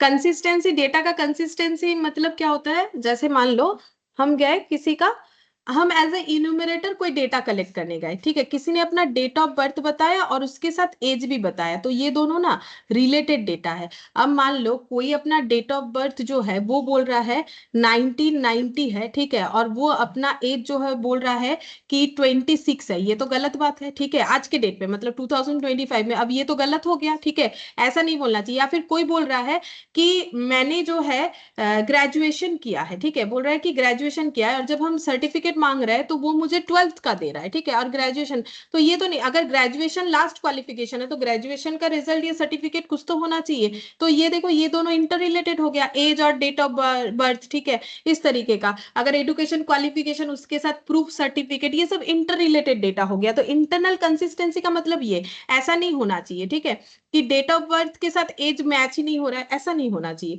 तो internal consistency of collected data can be checked, हमें वो check करना पड़ेगा when internal data are given, external data are given, two or more series are given, a number of related series are given. Actually ये definition ही होता है ये वाला।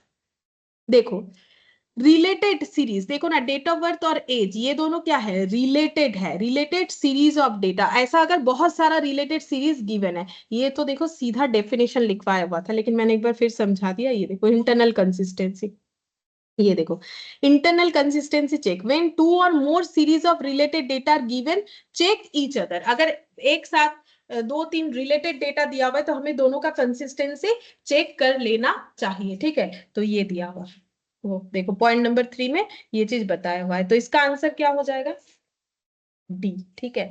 ये तो होगा ही नहीं, ये भी होगा नहीं। इन नंबर ऑफ रिलेटेड सीरीज, ठीक है, यहाँ दिया हुआ टू और मोर सीरीज, तो ये भी सही था, लेकिन ये ज्यादा सही है क्योंकि यहाँ पर रिलेटेड सीरीज लैंग्वेज यूज है, ये इंपॉर्टेंट है, ठीक है। तो ऑप्शन डी हम लोग का आंसर होगा। फिर यहाँ पर 21 नंबर बताओ, the accuracy and consistency of data can be verified bye, data जो हम लोगों ने कलेक्ट किया वो एक्यूरेट है कि नहीं, वो डेटा कंसिस्टेंट है कि नहीं, वो हम लोग कैसे वेरीफाई कर सकते हैं। इंटरनल वेरीफाई जब करते हैं तो वो इंटरनल चेकिंग कहलाता है, एक्सटर्नल चेकिंग कहलाता है, स्क्रूटिनी कहलाता है, बोथ ए एंड बी कहलाता है। बोलो ये क्या कहलाता है, एक्यूरेसी, स्क्रूटिनी, ठीक है, ये कहलाता है ऑप्शन सी। ये देखो यहाँ पर दिया हुआ था, checking accuracy and consistency of data, error free data हमें कलेक्ट करना है, स्क्रूटनी कहलाता है, ठीक है। तो ये हम लोग का हो गया आंसर सी। अच्छा, अब mode of presentation of data, data जो हम लोग प्रेजेंट करते हैं, देखो डेटा कलेक्ट हो गया, कलेक्ट होने के बाद प्रेजेंटेशन करेंगे, उसके बाद उस कलेक्टेड डेटा का एनालाइज करेंगे। तो मोड ऑफ प्रेजेंटेशन कैसे प्रेजेंट कर सकते हैं, टेक्सचुअल फॉर्म में, टैबुलेशन फॉर्म में, डायग्रामेटिक फॉर्म में, tabular internal external, textual tabular internal, tabular textual external. तो क्या आंसर होगा बता सकते हैं, फिर हम दिखाते हैं कहाँ मैंने ये बता रखा है। बोलो, प्रेजेंटेशन, डेटा का प्रेजेंटेशन कितने तरीके से कर सकते हैं,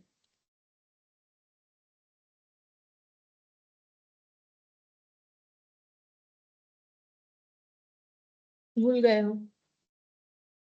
ये देखो प्रेजेंटेशन ऑफ डेटा, यही लास्ट क्लास में हम लोगों ने थोड़ा सा पढ़ के क्लास कंप्लीट किया था। ये देखो बेसिकली स्टैटिस्टिक्स में कितने तरीके से डेटा को हम लोग प्रेजेंट कर सकते हैं, ये देखो दिखाते हैं। ये देखो प्रेजेंटेशन ऑफ डेटा, ये देखो classification and organisation of data को ही प्रेजेंटेशन ऑफ डेटा बोलते हैं, यानी अरेंज करना डेटाबेस को किसी लॉजिक के थ्रू से, ठीक है। 4 तरीका क्लासिफिकेशन ये दिया हुआ है, प्रेजेंटेशन कितने तरीके का हो वो बता दी, ये तो क्लासिफिकेशन है। प्रेजेंटेशन है हम लोग का,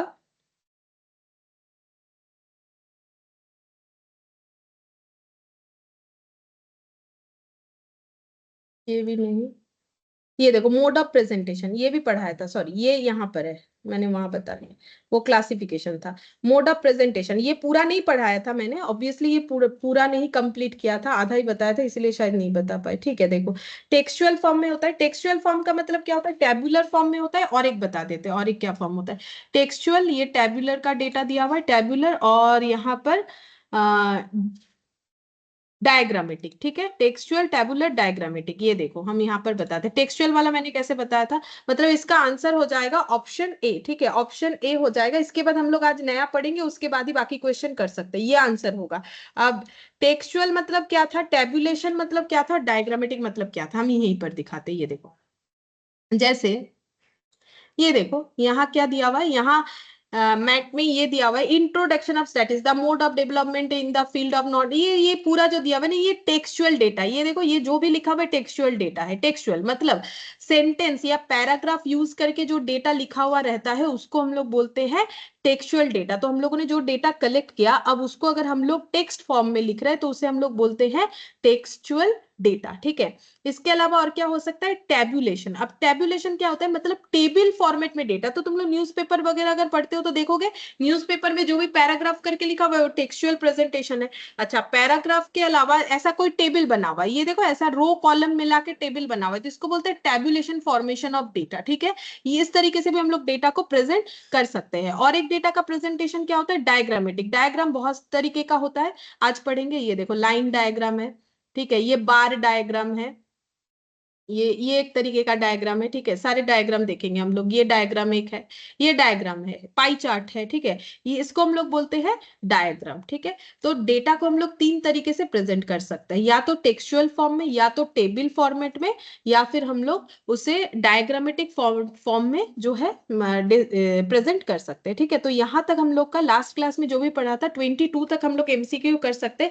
इसके बाद का करने के लिए हमें आगे का पढ़ना पड़ेगा। ठीक है, तो लास्ट दिन हम लोगों ने कहाँ तक किया था, ये टेबल के आगे तक मैंने बताया था। ये देखो मेरा ये साइड में लिखा हुआ है, क्योंकि हम लिख के बता रहे थे कि क्या होगा। तो देखो यहाँ पर प्रेजेंटेशन ऑफ डेटा भी हम लोगों ने पढ़ा था। तो प्रेजेंटेशन ऑफ डेटा क्या था, हम एक बार याद दिला देते हैं। हम लोग चार तरीके से डेटा को प्रेजेंटेशन करने का मतलब डेटा को क्लासिफाई करना, ठीक है, अलग अलग कैटेगरी में जैसा होगा, और ऑर्गेनाइज करना, मतलब process of arranging data base on some logic. किसी लॉजिक के थ्रू से ही तो हम लोग क्लासिफाई करेंगे। जैसे मान लो तुम लोग अकाउंट्स में जब करते हो, तो डेटा को क्लासिफाई करते हो ना। डेटा मतलब जो इंफॉर्मेशन तुम लोग के पास रहता है उसे क्लासिफाई करते हो। जैसे मान लो सेल्स एक कैटेगरी हो गया, ठीक है, डेटर का एक कैटेगरी हो गया। अब डेटर में क्या सब एक ही जैसे, मतलब एक ही डेटर है। मान लो मिस्टर ए डेटर है, तो ए का ही थोड़ी ना डेटर है। मिस्टर ए की तरह जितने सारे डेटर है सबका, तो वो क्लासिफिकेशन हो गया। भाई मेरा सारे डेटर को हम डेटर अकाउंट में डालेंगे, सारे क्रेडिटर को क्रेडिटर अकाउंट में डालेंगे, तो उसको बोलते हैं classification. And organisation of data, data को हम लोग ऑर्गेनाइज भी करेंगे। अब देखो यहाँ पर मैंने लिखा था, पहले रॉ डेटा हम लोग कलेक्ट करते हैं, फिर क्या करते हैं, रॉ डेटा कलेक्ट करने के बाद उससे हम लोग क्या करते हैं, समरी बनाते हैं, उसे नीट एंड क्लीन बनाते हैं, फिर उसको प्रेजेंट करते हैं एनालिसिस करने के पहले। मैंने लास्ट दिन ये थोड़ा सा इग्नोर किया था, तो ये देखो पहले लिखा हुआ था तो हम थोड़ा भूल गए थे ये क्या है। तो देखो यहाँ पर रॉ डेटा कलेक्शन हम लोग करेंगे सबसे पहले, फिर उस डेटा को क्लासिफाई करेंगे नीट एंड क्लीन तरीके से, उसका समरी बनाएंगे, फिर हम लोग प्रेजेंटेशन करेंगे एनालिसिस करने के पहले।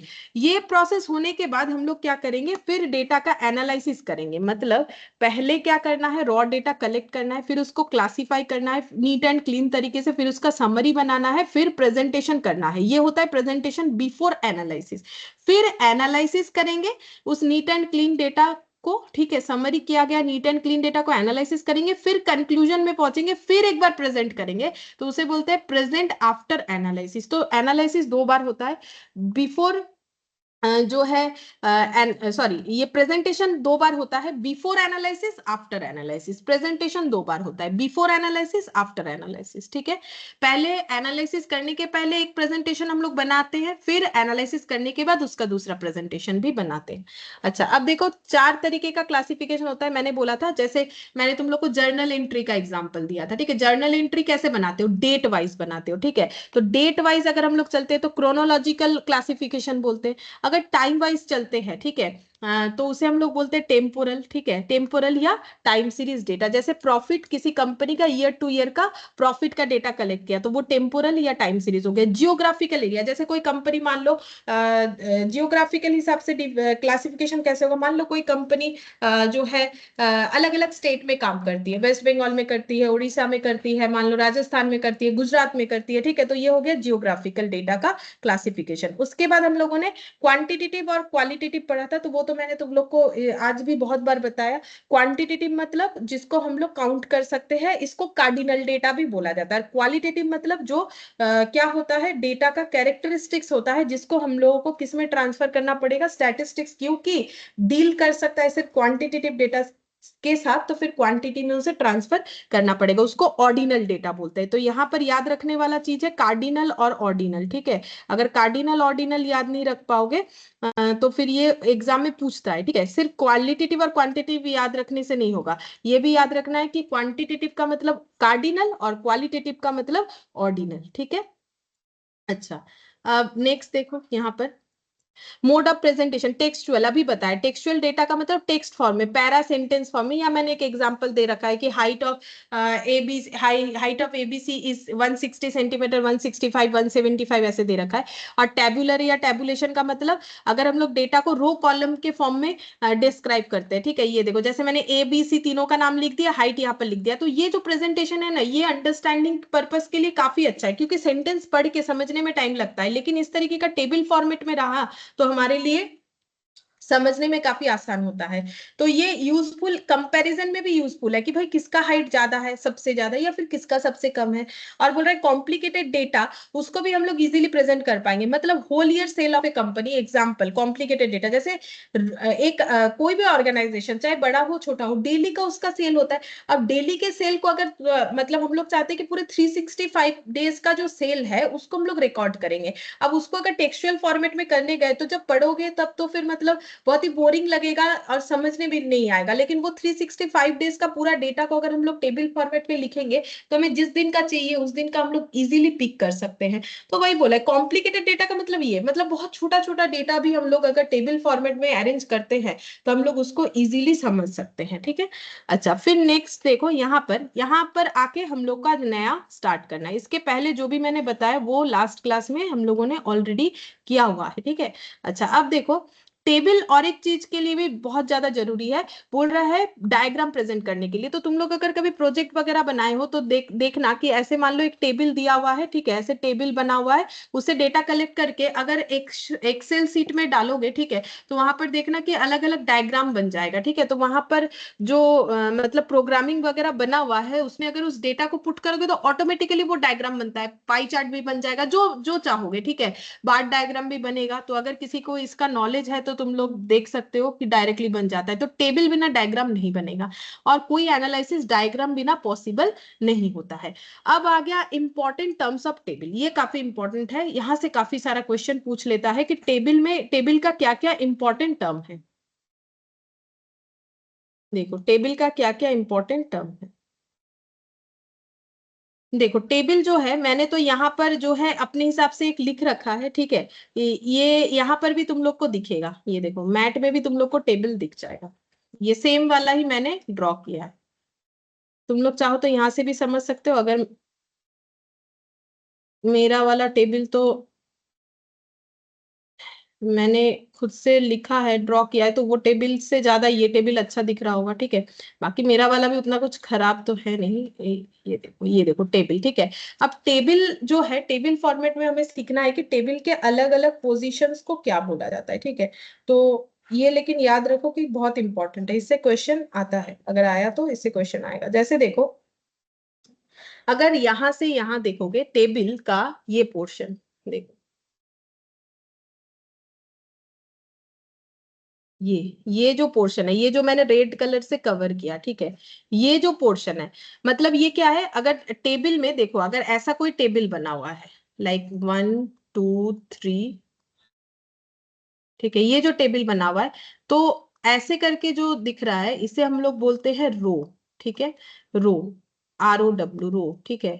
और ये जो है इसे हम लोग बोलते हैं कॉलम, ठीक है, इसे हम लोग बोलते हैं कॉलम।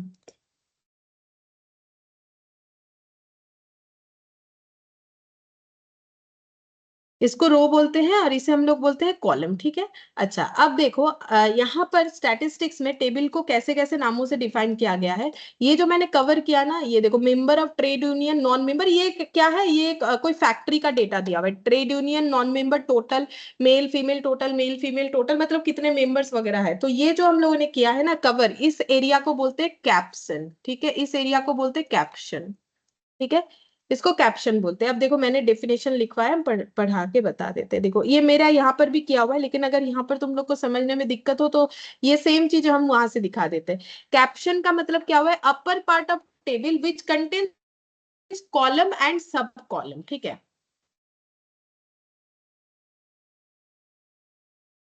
क्या कंटेन करेगा, कॉलम और सब कॉलम। तो अभी अभी मैंने बताया ये सब क्या है, ये कॉलम है, ठीक है, कॉलम, और ये देखो कॉलम के अंडर जो है इसे हम लोग क्या बोलेंगे, सब कॉलम, कॉलम के अंडर जो है इसे हम लोग सब कॉलम बोलेंगे। तो कैप्शन का मतलब कॉलम प्लस सब कॉलम को हम लोग बोलते हैं, लेकिन कॉलम सब कॉलम कौन सा, अपर पार्ट ऑफ टेबल, ठीक है। तो ये याद रखना है तुम लोग को, अपर पार्ट ऑफ टेबल जो कंटेन करता है कॉलम और सब कॉलम को, उसको हम लोग बोलते हैं कैप्शन, ठीक है। अब देखो मैंने यहाँ पर एग्जांपल जो मैंने टेबल ड्रॉ किया है, तुम लोग भी अपनी कॉपी में ड्रॉ कर लेना। देखो यहाँ पर मैंने ऐड कर दिया कौन कौन सा portion, member of trade union, non member, total, ये देखो non member, total plus male female plus total वाला कॉलम, ये हम लोग का हो गया कैप्शन। अच्छा, कैप्शन के बाद हम लोग देखेंगे कि नेक्स्ट वाला क्या होता है। अगर हम लोग ये पूरा पोर्शन को कवर करें, ये यहाँ पर ये वाला पोर्शन को अगर कवर करें,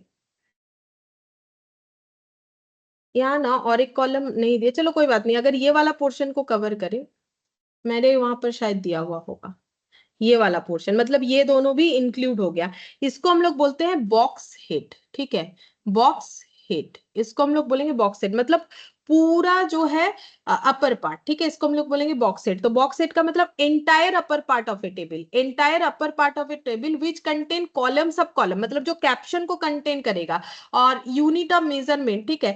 एक्चुअली यहाँ पर जो टेबल है, मैंने जो टेबल बनाया ना उसमें थोड़ा सा डिफरेंस है, मैंने यहाँ पर एक यूनिट ऑफ मेजरमेंट भी बनाया था, तो ठीक है कोई बात नहीं, इससे भी होगा, इससे भी होगा, ऐसा बात नहीं है। मतलब सीधा बात ये है कि पूरा अपर पार्ट, ठीक है, पूरा अपर पार्ट जब हम लोग ले लेंगे उसको हम लोग बोलते हैं बॉक्स हेड, टेबल का बॉक्स हेड बोलेंगे।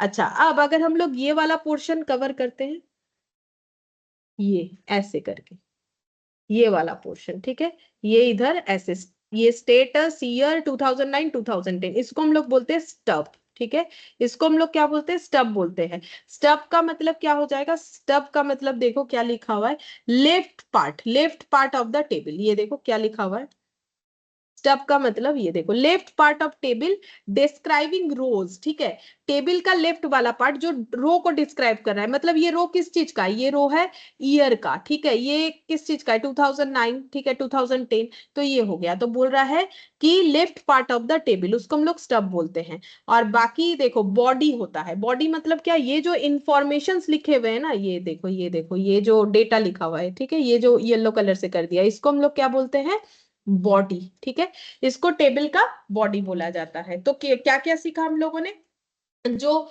कॉलम और सब कॉलम मिला के हो जाता है, सबसे पहले कैप्शन सीखा, ठीक है, फिर पूरे जो है अपर पार्ट को अगर ले लेंगे तो हो गया बॉक्स हेड, ठीक है, और अगर left part of the table लेंगे तो स्टब हो गया, जहां डेटा लिखा हुआ है जो यहाँ पर बॉक्स के अंदर, उसको हम लोग बोलेंगे बॉडी, ठीक है, उसको हम लोग बॉडी बोलेंगे। ये देखो, और एक लास्ट होता है यहाँ पर सोर्सेस ऑफ डेटा। देखो ना, ये ऐसा तो तुम लोग को पता ही है, अगर हम लोग यहाँ पर फुट नोट बनाते हैं नीचे, ठीक है, ये देखो सोर्सेस, मतलब ये जो डेटा हम लोगों ने ये लिखा है, इसका सोर्स क्या है, कहाँ से मिला है, तो सोर्सेस ऑफ डेटा टेबल के जस्ट नीचे लिखा जाता है, ये चीज तुम लोग को जरूर पता होगा। ये देखो ऐसे, इसको हम लोग बोलते हैं फुट नोट। ये देखो यहाँ पर,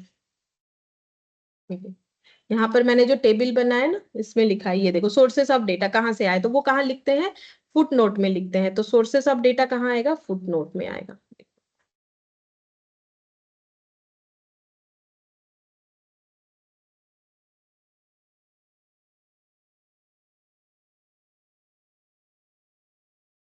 एक सेकेंड,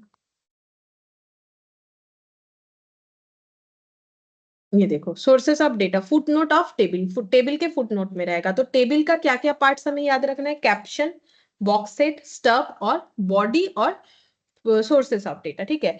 फिर डायग्रामेटिक फॉर्म ऑफ जो प्रेजेंटेशन है, क्योंकि हम लोग पढ़ क्या रहे हैं, डेटा को कितने तरीके से प्रेजेंट कर सकते हैं, जिसमें टेक्सचुअल देखा हम लोगों ने, टेबल फॉर्मेट देखा, टेबल का एक डिटेल्स हमें पढ़ना था वो पढ़ा। अब डायग्रामेटिक फॉर्म, डायग्राम में क्या क्या होता है, बोल रहे डायग्राम का सबसे बड़ा फीचर्स क्या है, ये हेल्पफुल है for layman having much without having much knowledge of numbers. मतलब मान लो किसी को स्टैटिस्टिक्स या डेटा ये सब ज्यादा कुछ पता नहीं है, ठीक है, नहीं पता है कोई बात नहीं, लेकिन अगर मान लो हम लोग डायग्राम यूज कर रहे हैं, कैसा डायग्राम, जैसे मान लो कोई एक इंफॉर्मेशन लेते हैं, उसका हम लोग मान लो डायग्राम यूज कर रहे हैं किसी एक डेटा का, जैसे क्या डेटा ले, रुको, जैसे मान लो मैंने ऐसा कोई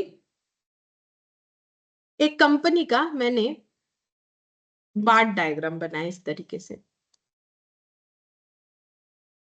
ठीक है, इस तरीके से बार डायग्राम बना दिया, ठीक है। ये मान लो कंपनी ए है, ये कंपनी बी है, ये कंपनी सी है, ठीक है। अब अगर मुझे कोई पूछे कि बोलो सबसे ज्यादा रेवेन्यू जनरेट, ये मान लो रेवेन्यू का डायग्राम है, ठीक है, कौन सा कंपनी का सेल कितना है, तो ए का इतना है, बी का इतना है, सी है। अब अगर मुझे पूछा कि बोलो तो हाईएस्ट रेवेन्यू कौन से कंपनी का दिख रहा है, नहीं पता है हमें, डेटा वेटा बारे में कुछ नहीं पता है, किस कोई मान लो ज्यादा एडुकेटेड भी नहीं है, फिर भी अगर ये दिखा के पूछ ले कि बोलो तो इसमें से सबसे ज्यादा रेवेन्यू अर्न करने वाला कंपनी कौन सा है, देख के क्या लग रहा है, तो कौन सा कंपनी का नाम लेगा वो? बी। बी, क्योंकि ये सबसे ऊंचा है ना, तो इसमें क्या है, इसमें ज्यादा प्रॉफिट है, ठीक है, रेवेन्यू इसका ज्यादा है। ए और सी में से देखो, ए मैंने लगभग दोनों को बराबर ही कर दिया, बट मुझे लग रहा है सी थोड़ा सा ज्यादा दिख रहा है, चलो कोई बात नहीं। तो हाईएस्ट रेवेन्यू, अब देखो किसी को डेटा नहीं पता, स्टैटिस्टिक्स नहीं पता, तब भी वो डायग्राम देख के कुछ ना कुछ तो बता ही देगा। तो बोला है कि हेल्पफुल है लेमैन के लिए, hidden trend can be traced, ठीक है, बोल रहा है अगर कोई हिडन ट्रेंड है वो भी हम लोग ट्रेस कर सकते हैं। मतलब जैसे मान लो ये डायग्राम, वो तो मैंने बार डायग्राम दिखा है, मान लो किसी कंपनी का ईयर टू ईयर का प्रॉफिट, ठीक है, ईयर टू ईयर का प्रॉफिट, ठीक है, उसका हम लोगों ने इस तरीके से जो है मतलब डायग्राम बनाया, ठीक है। तो ये जो डायग्राम है, इससे हम लोग हिडन ट्रेंड को भी आइडेंटिफाई कर सकते हैं। देखो इसका एक अच्छा एग्जांपल देते हैं हिडन ट्रेंड का, जैसे मान लो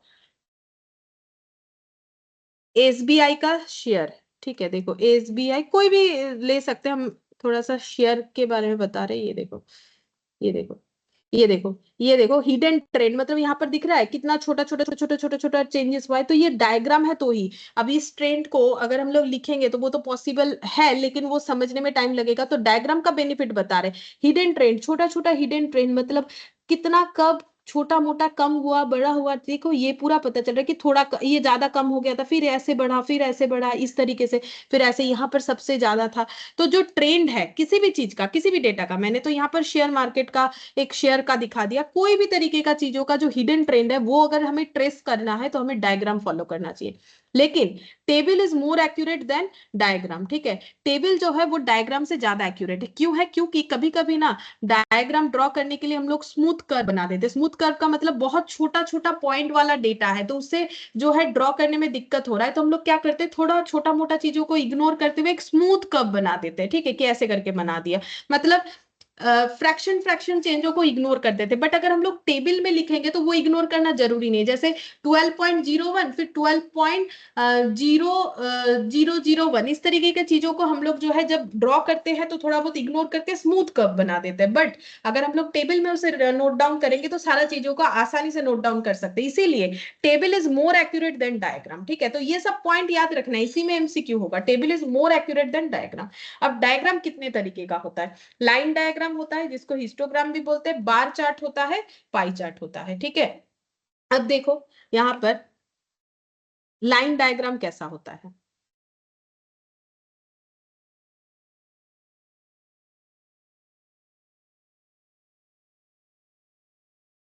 देखो लाइन डायग्राम या फिर हिस्टोग्राम ये कैसे होता है, तो पहले हम तुम लोग को एक ड्रॉ दिखा दे, फिर उसके बाद यहां से पढ़ के बताते हैं। अच्छा, देखो लाइन डायग्राम ऐसे होगा,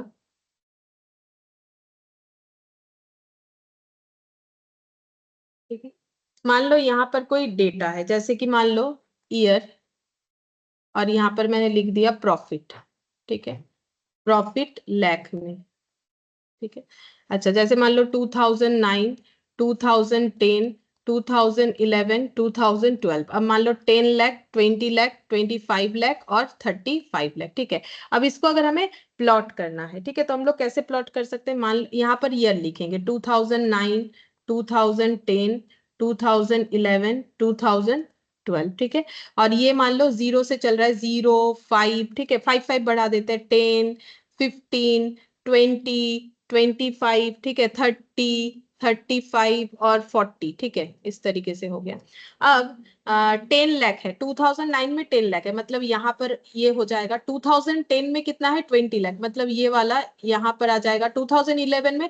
ये तो हम फ्री हैंड से करें तो उतना अच्छा नहीं होगा, बाकी ग्राफ पेपर में प्लॉट करने से होता है। बाकी देखो ड्रॉ व्रॉ कुछ नहीं देगा, बस तुम लोग को ये चीजों के बारे में नॉलेज चाहिए आंसर देने के लिए। ड्रॉ करने नहीं बोलेगा, एमसीक्यू है ना, ड्रॉ करने कहाँ से बोलेगा।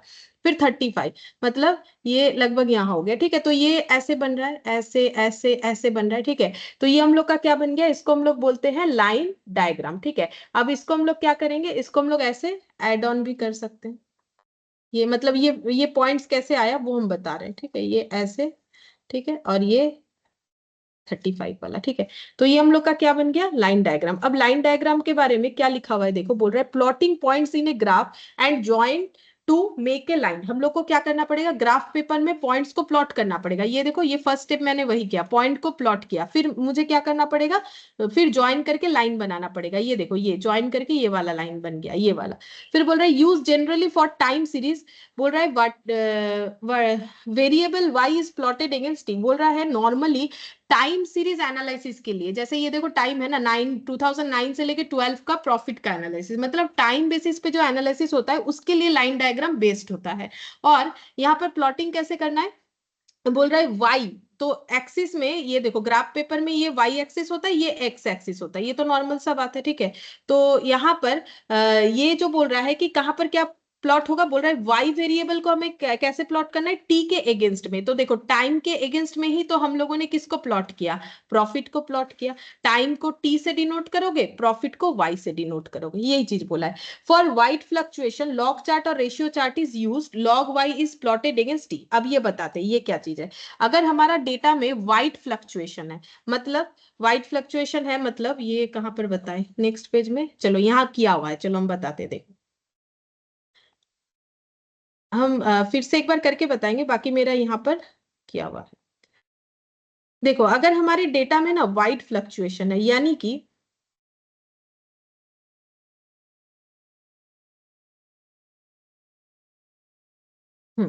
देखो,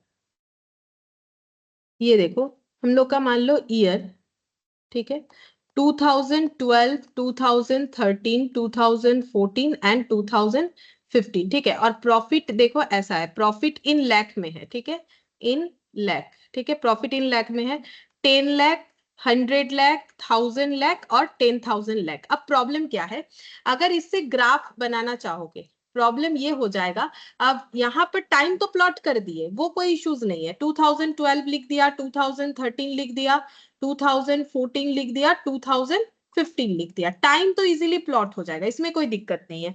अब ये प्रॉफिट को जब प्लॉट करोगे, मान लो हम लोग 10 जीरो ले लिए, फिर उसके बाद 10 स्टार्ट किए, 10 के बाद 100, हमें 100 चाहिए, मतलब ये ग्राफ पेपर पे ये चीज आएगा ही नहीं, क्योंकि हमें 10,000 लाख तक जाना है। क्योंकि देखो अगर इस तरीके का डेटा है 10, 20, 25, 35, तो वो आराम से आ जाएगा एक गैप में। अब यहाँ पर गैप दोगे, हमें 1000 चाहिए, तो 10 के बाद कितने का गैप देना पड़ेगा, अगर 1000 दे दोगे तो उसके बाद 2000, ऐसे करके तो ग्राफ पेपर में प्लॉट होना ही मुश्किल है। मतलब ये प्रॉफिट में फ्लक्चुएशन काफी ज्यादा है, प्रॉफिट हो या कोई और डेटा हो, अगर फ्लक्चुएशन काफी ज्यादा है तो हमें लॉग का यूज करना चाहिए, ठीक है। तो लॉग का यूज करेंगे, प्रॉफिट को अगर हम लोग वाई मानेंगे तो इसे हम लोग लिखेंगे लॉग वाई। अब तुम लोग सोचोगे कि लॉग क्या है, अब जिन्होंने मैथ्स में कभी लॉग किया है या मेरे पास किया है, तो अगर याद है तो समझ में आएगा कि लॉग क्या है, अगर नहीं है तो हम अभी थोड़ा सा बताते हैं लॉग क्या है। देखो समझने का कोशिश करो, और अगर किए थे तो एक बार याद करने का कोशिश करो, और अगर याद है तो काफी अच्छा बात है।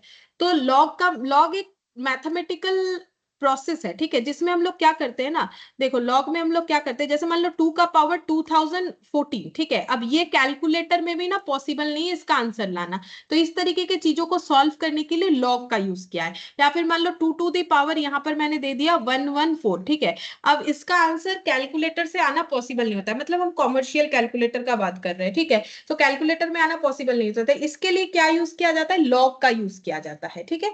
तो हम लोग लॉग का इसीलिए यूज करेंगे। अब लॉग कैसे किया जाता है वो लॉग चैप्टर है तुम लोग का, जब करवाएंगे तब पूरा डिटेल्स में बताएंगे।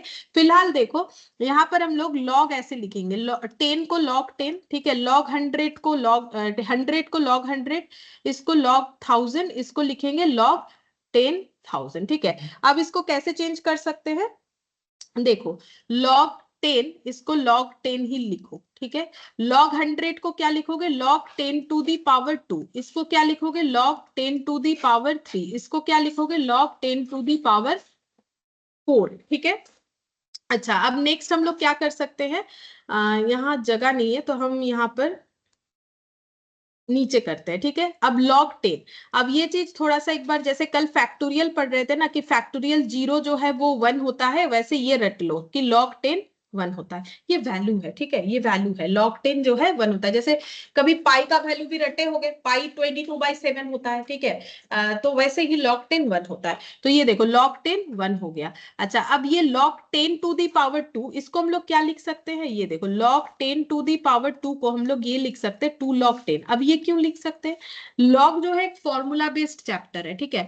तो log का फॉर्मूला, जैसे कल हम लोग एनपीआर पढ़ रहे थे, वैसे log का फॉर्मूला है। तो log हमें क्या बोल रहा है, log का फॉर्मूला कुछ ऐसा है कि अगर log a to the power m है तो m जो है वो सामने आ जाएगा, पावर log अगर कोई पावर वाला वैल्यू है तो पावर सामने आ जाएगा, बाकी ऐसे रह जाएगा, ठीक है।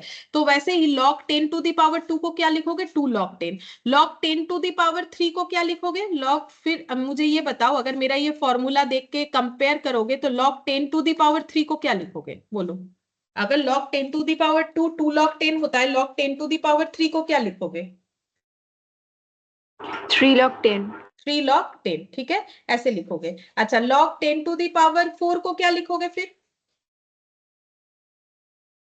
4 log 10। 4 log 10। अब log 10 1 होता है तो 2 log 10 क्या बन जाएगा, log 10 अगर 1 होता है तो 2 log 10 का वैल्यू कितना आ जाएगा, 2 2, 2 इंटू 1 2 हो जाएगा, ये 2 और इंटू 1 2 हो गया।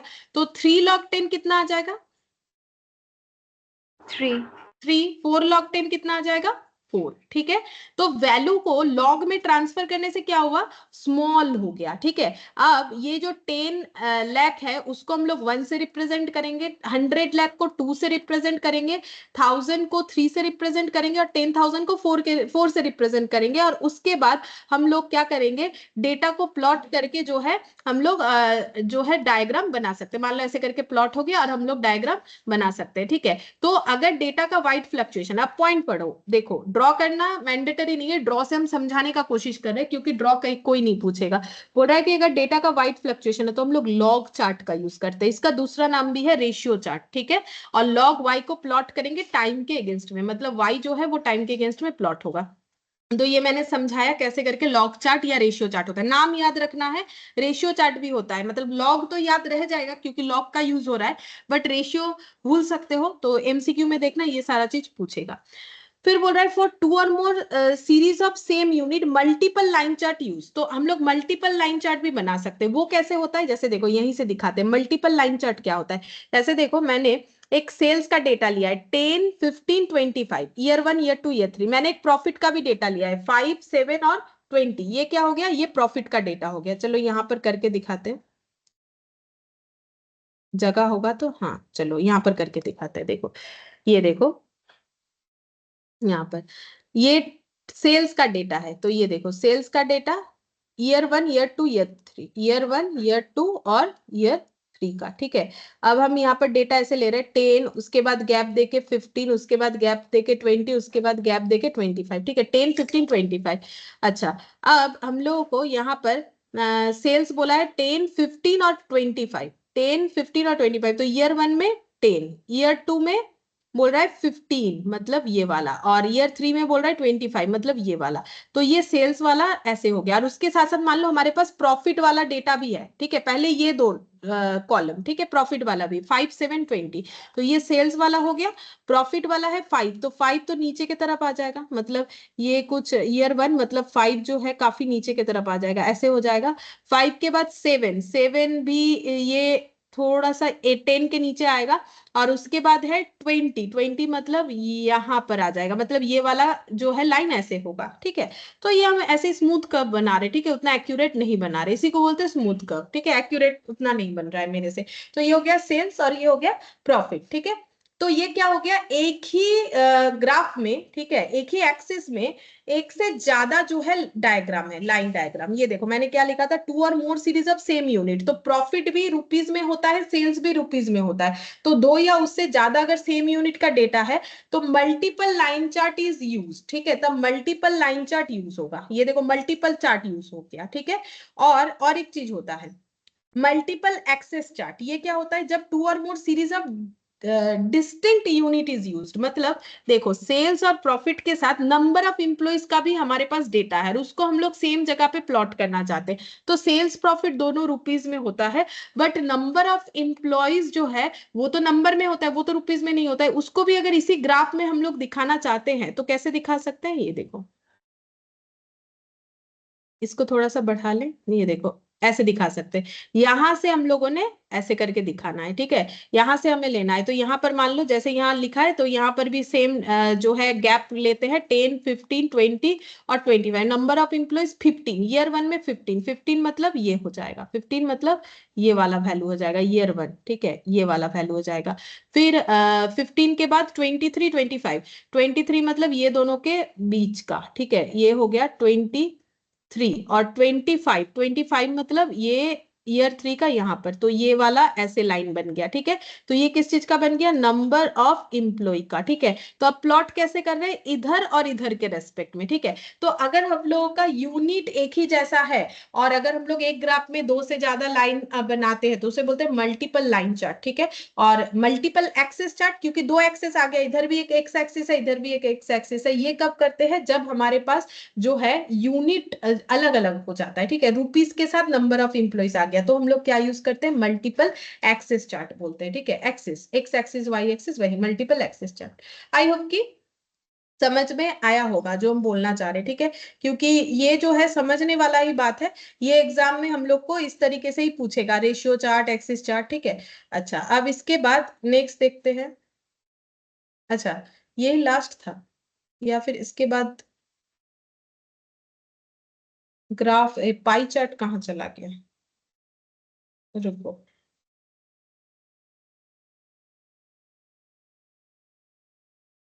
ये तो हुआ, और पाई चार्ट ये भी एक है बाकी, टेबल हो गया। पाई चार्ट शायद ये वाले पीडीएफ में नहीं दिख रहा है मुझे, ठीक है कोई बात नहीं, अभी तक जो पढ़ा उस पे एमसीक्यू कर ले। पाई चार्ट जो है नेक्स्ट दिन बता देंगे, बस वह एक ही बाकी है। देखो यहाँ से ये एमसीक्यू करते हैं, देखो यहाँ पर हम लोगों ने कहाँ तक किया, 22 तक किया। 23 बोलो, the best method of presentation of data, data को प्रेजेंट करने का बेस्ट मेथड कौन सा है, आज ही पढ़ा हम लोगों ने, बोलो।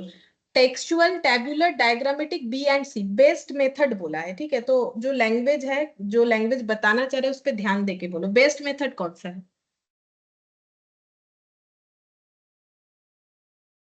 बोलो बेस्ट मेथड कौन सा टेबुल है। हाँ, टेबल फॉर्मेट को बेस्ट मेथड माना जाता है, ठीक है। अच्छा एट्रैक्टिव मेथड कौन सा है, एट्रैक्टिव कौन सा लगता है, तुम लोग ही बताओ ना। इतना जो भी मेथड पढ़ा उसमें एट्रैक्टिव कौन सा लगता है तुम लोगों को, क्या टेक्स्ट पढ़ना एट्रैक्टिव है, टेबल देखना एट्रैक्टिव है, या डायग्राम देखना एट्रैक्टिव है। डायग्राम डायग्राम, ठीक है, ऑब्वियसली डायग्राम, डायग्राम एट्रैक्टिव होता है। फॉर टेबुलेशन, कैप्शन का मतलब क्या होता है, आज ही पढ़ा है, बोलो कैप्शन का मतलब क्या होता है। The upper part of the table, the lower part of the table, the main part of the table, the upper part of the table that describes the column and sub column, बोलो कौन सा होता है, आज पढ़ाया था। देखो हम दिखाते हैं, याद नहीं है, चलो ऑप्शन देख के। अपर part of the table that contains column and सब कॉलम, ठीक है, तो ऑप्शन क्या हो जाएगा, डी। स्टब क्या होता है, बोलो स्टब क्या था, left part of the table describing column, right part of the table describe, देखो राइट तो हम लोगों ने कुछ नहीं पढ़ा, लेफ्ट पढ़ा था। अब ए होगा कि बी होगा, बोलो याद है, ये तो याद रखने वाला चीज है, ये कितना याद है देखते हैं, बोलो क्या होगा। Left part of the table कोनटा लेफ्ट पार्ट तो দুটো আছে দেখো, ए ना D,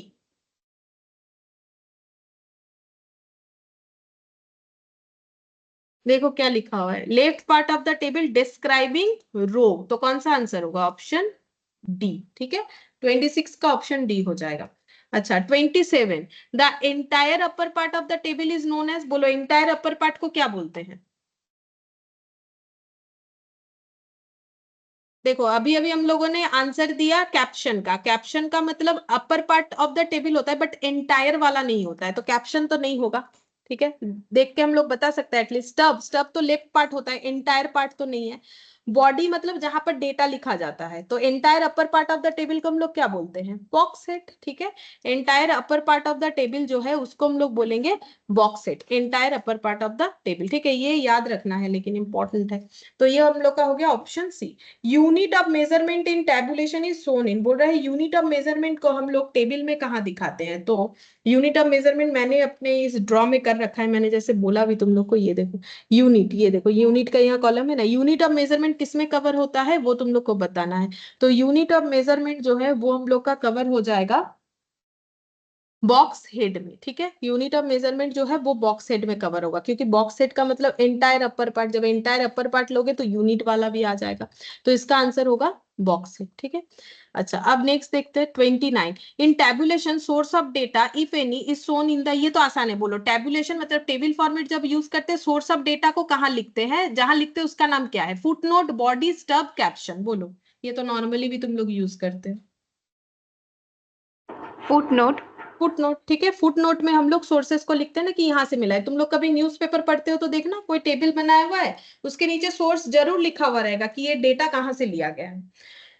which of the following statement is untrue for tabulation? Tabulation के लिए कौन सा स्टेटमेंट झूठ है, मतलब गलत है? बोल रहा है statistical analysis of data requires tabulation, it facilitates comparison between rows and not column, complicated data can be presented, diagrammatic presentation of data requires tabulation. क्या आंसर दे सकते हो?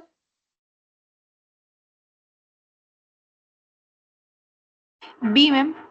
हाँ बी होगा। क्यों बोलो तो? क्योंकि फैसिलिटेट्स कंपैरिजन बिटवीन रोज, सही था, but not tabulation, not column. क्या कॉलम रो सबको जो है कंपेयर कर देगा। ठीक है, तो इसीलिए ये वाला जो है अनट्रू, यानी कि ये हम लोग का आंसर होगा, ये अनट्रू है। बाकी सब ट्रू है। देखो कॉम्प्लिकेटेड डेटा को प्रेजेंट कर सकते हैं, मैंने शेयर का एग्जांपल दिया।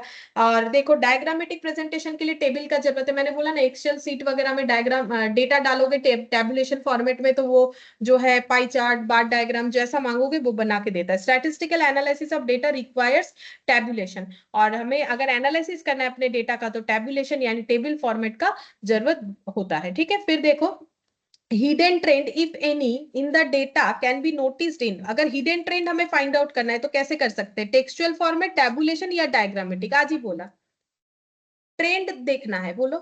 शेयर का मैंने दिखाया ना, तो फिर वो क्या दिखाया मैंने? शेयर का जो मैंने अभी तुम लोग को गूगल करके दिखाया, तो वो मैंने क्या दिखाया? टेक्सचुअल दिखाया, टेबुलेशन दिखाया, डायग्रामेटिक। अगर हाँ बोलो। Diagram. हाँ डायग्राम दिखाया ना, ऐसे ऐसे करके। अच्छा ये ऐसे, ठीक है। फिर बोलो diagrammatic representation of data is done by, diagrammatic representation of data कैसे हम लोग बनाते हैं? डायग्राम का यूज करके, चार्ट्स, मतलब जैसे बार चार्ट होता है ना, तो chart, pictures, all of this. कौन सा आंसर होगा? Charts. तभी तो होगा। देखो डायग्राम प्रेजेंटेशन चार्ट यूज करके भी होगा, पिक्चर यूज करके भी होगा, डायग्राम यूज करके भी होगा। ठीक है, ऑल ऑफ दिस होगा। डायग्रामेटिक प्रेजेंटेशन जो है वो डायग्राम के थ्रू से होता है, तो डायग्राम चार्ट, जैसे हम लोग बोलते हैं ना पाई चार्ट। ठीक है, तो पाई चार्ट मैंने अभी नहीं पढ़ा है, तो चार्ट भी बोला जाता है, डायग्राम भी बोला जाता है, पिक्चर्स भी बोल सकते हैं। ठीक है, तो ऑल ऑफ दिस होगा आंसर। ठीक है, फिर बोल रहा है the most accurate method of data presentation क्या है? डेटा प्रेजेंट करने का सबसे एक्यूरेट मेथड क्या है? डायग्राम, डायग्राम में तो स्मूथ कब बन जाता है, तो कभी कभी तो फिर वो तो एक्यूरेट नहीं हुआ। टेबुलेशन, टेक्सचुअल या नन ऑफ दिस? बोलो, आज ही पढ़ा हम लोगों ने, कौन सा होगा एक्यूरेट? किसे माना जाता है? ये देखो, B. Tabulation. हाँ ये देखो यहाँ पर टेबुलेशन, ये देखो सबसे ज्यादा एक्यूरेट टेबुलेशन ही होता है। ठीक है, सबसे ज्यादा एक्यूरेट जो है टेबुलेशन होता है। देखो ये तो होता नहीं है, मैंने बोला डायग्राम कभी कभी हम लोग स्मूथ कर्व बना देते हैं काफी स्मॉल डेटा को इग्नोर करके। ठीक है, टेक्सचुअल जो है वो एक्यूरेट इसीलिए नहीं है क्योंकि वो पढ़ने में बोरिंग लगता है और वो समझने में भी टाइम लगता है। टेबुलेशन जो है वो एक्यूरेट होता है। फिर बोल रहे हैं the chart that uses logarithm of the variable is known as, मतलब हम लोग जो चार्ट बना रहे हैं, मतलब डायग्राम बना रहे हैं, उसमें अगर हम लोग लॉग का यूज करते हैं तो उसे हम लोग क्या बोलते हैं? Line chart, ratio chart, multiple line chart, component line chart? बताओ क्या बोलते हैं? Line chart. Line chart. Logarithm का भी बोला ना मैंने 3 बार, देखो नाम याद रखो। लॉगरिदम वाला क्या है और एक नाम क्या है, नहीं याद है? लॉगरिदम, यहाँ से देख के देखो। लॉग चार्ट को और एक क्या नाम बोला जाता है, रेशियो चार्ट। ठीक है, भूल गए, मैंने अभी बोला था, रेशियो चार्ट बोला जाता है। तो चार्ट जिसमें लॉग का यूज होता है उसे लॉग चार्ट या रेशियो चार्ट बोला जाता है। तो 34 का आंसर बी होगा। ये नाम जो है ये याद रखना है, ठीक है। मल्टीपल लाइन चार्ट अभी बताएं। मल्टीपल लाइन चार्ट मतलब ये वाला, ये एक लाइन है, इसमें भी एक लाइन है, सेल्स का है एक प्रॉफिट का है। मल्टीपल लाइन चार्ट ये कब अप्लाई करते हैं? Multiple, for showing multiple chart, two or more related time series, two or more related time series when the variables are expressed in different unit, multiple variations in the time series। तो ऐसा वाला condition कब arise होता है कि multiple line chart बनेगा, कब होता है? 4 पॉइंट दिया हुआ है, बोलो। Option B. ऑप्शन बी, ठीक है। सेम यूनिट रहेगा वेरिएबल्स में और 2 या उससे ज्यादा रिलेटेड टाइम सीरीज होगा, तब जाके हम लोग मल्टीपल लाइन चार्ट का यूज करते हैं। बिल्कुल सही, ठीक है, ये वाला आंसर होगा 35 का। अच्छा, फिर मल्टीपल एक्सिस चार्ट अभी बताएं। मल्टीपल एक्सिस चार्ट क्या था? ऐसे था, उसमें इंप्लॉइज भी बता दिया तो एक और एक्सिस बन गया, ठीक है। तो मल्टीपल एक्सिस चार्ट कब कंसीडर करना पड़ता है? There is more than one time series, the unit of variable are different, a और बी, ए एंड बी। बोलो कौन सा सही है?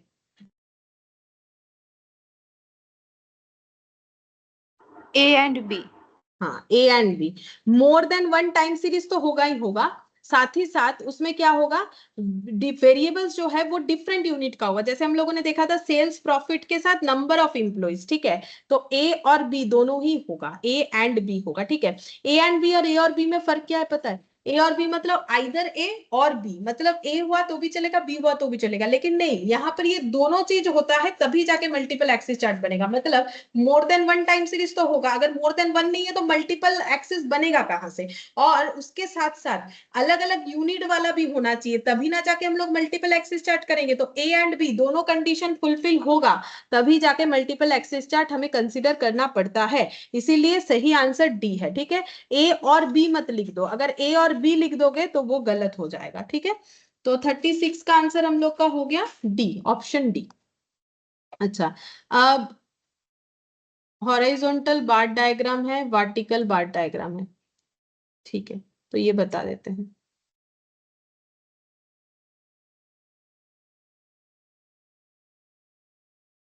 देखो, बार डायग्राम, ठीक है। यहाँ पर बार डायग्राम कैसा होता है? बार डायग्राम में ये देखो इस तरीके का होता है, यहाँ पर लिख के दिखा रहा हूं। यहाँ पर types of bar diagram, types of bar diagram. एक हम लोग का ऐसे होता है,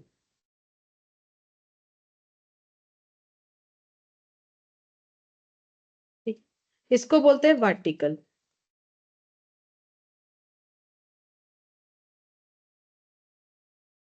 और एक ऐसा होता है, इस तरीके का भी होता है, ठीक है। इसको हम लोग बोलते हैं हॉरिजॉन्टल। बार डायग्राम का मतलब इस तरीके का ना, बार होगा, ये बार, बार इसको बार बोलते हैं, ठीक है। तो ये हो गया हम लोग का हॉरिजॉन्टल बार डायग्राम, ठीक है। अब दोनों का यूज देखो।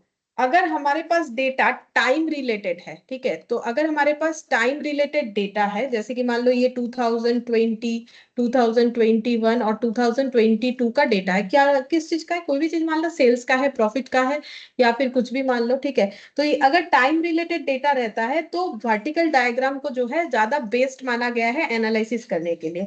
और अगर हम लोग के पास डेटा जियोग्राफिकल डेटा है, जियोग्राफिकल, जियोग्राफिकल डेटा है, जैसे कि मान लो एक कंपनी है, वो जैसे गुजरात में कैसा काम कर रही है, ठीक है, वेस्ट बंगाल में कैसा काम कर रही है, ठीक है, और इसके अलावा यही दो दे दिया, ठीक है। तो ये जियोग्राफिकल डेटा हो गया। जियोग्राफिकल डेटा को एनालिसिस करने के लिए अगर हम लोग बार डायग्राम का यूज करें तो उसमें हमें हॉरिजॉन्टल बार डायग्राम ज्यादा बेस्ट माना गया है, ठीक है।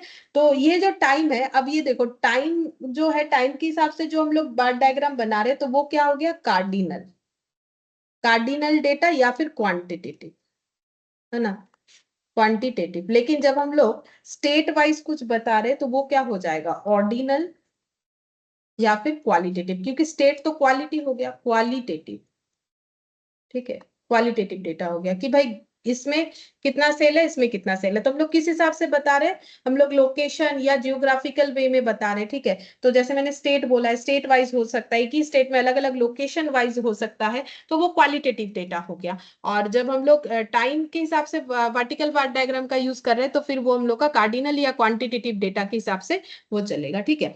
अब इसका आंसर फिर दो कि ये वाला आंसर क्या होगा, ठीक है।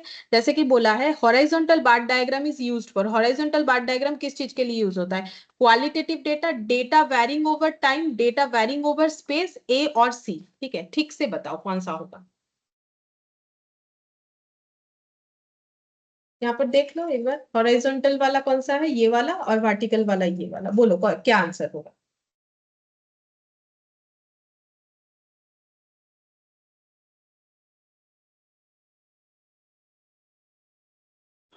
ए और सी।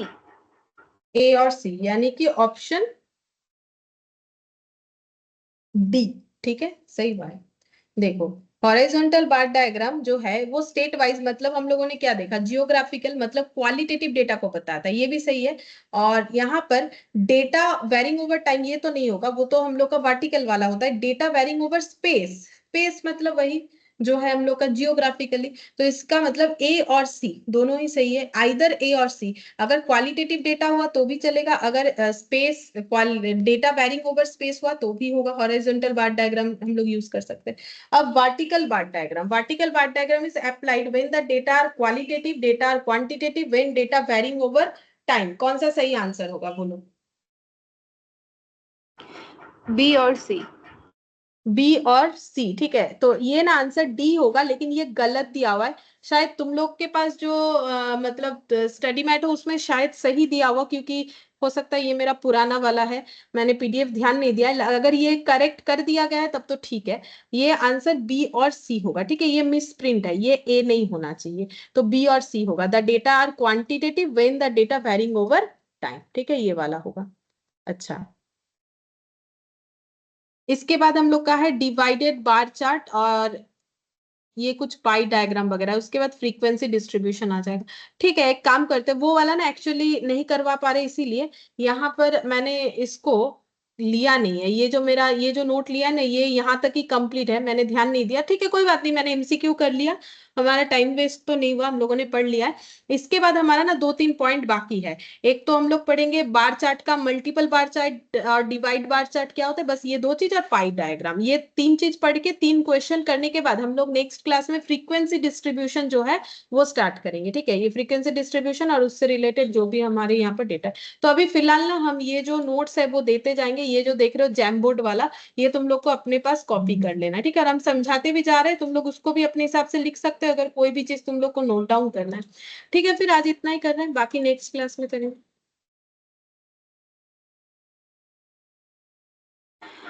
मैम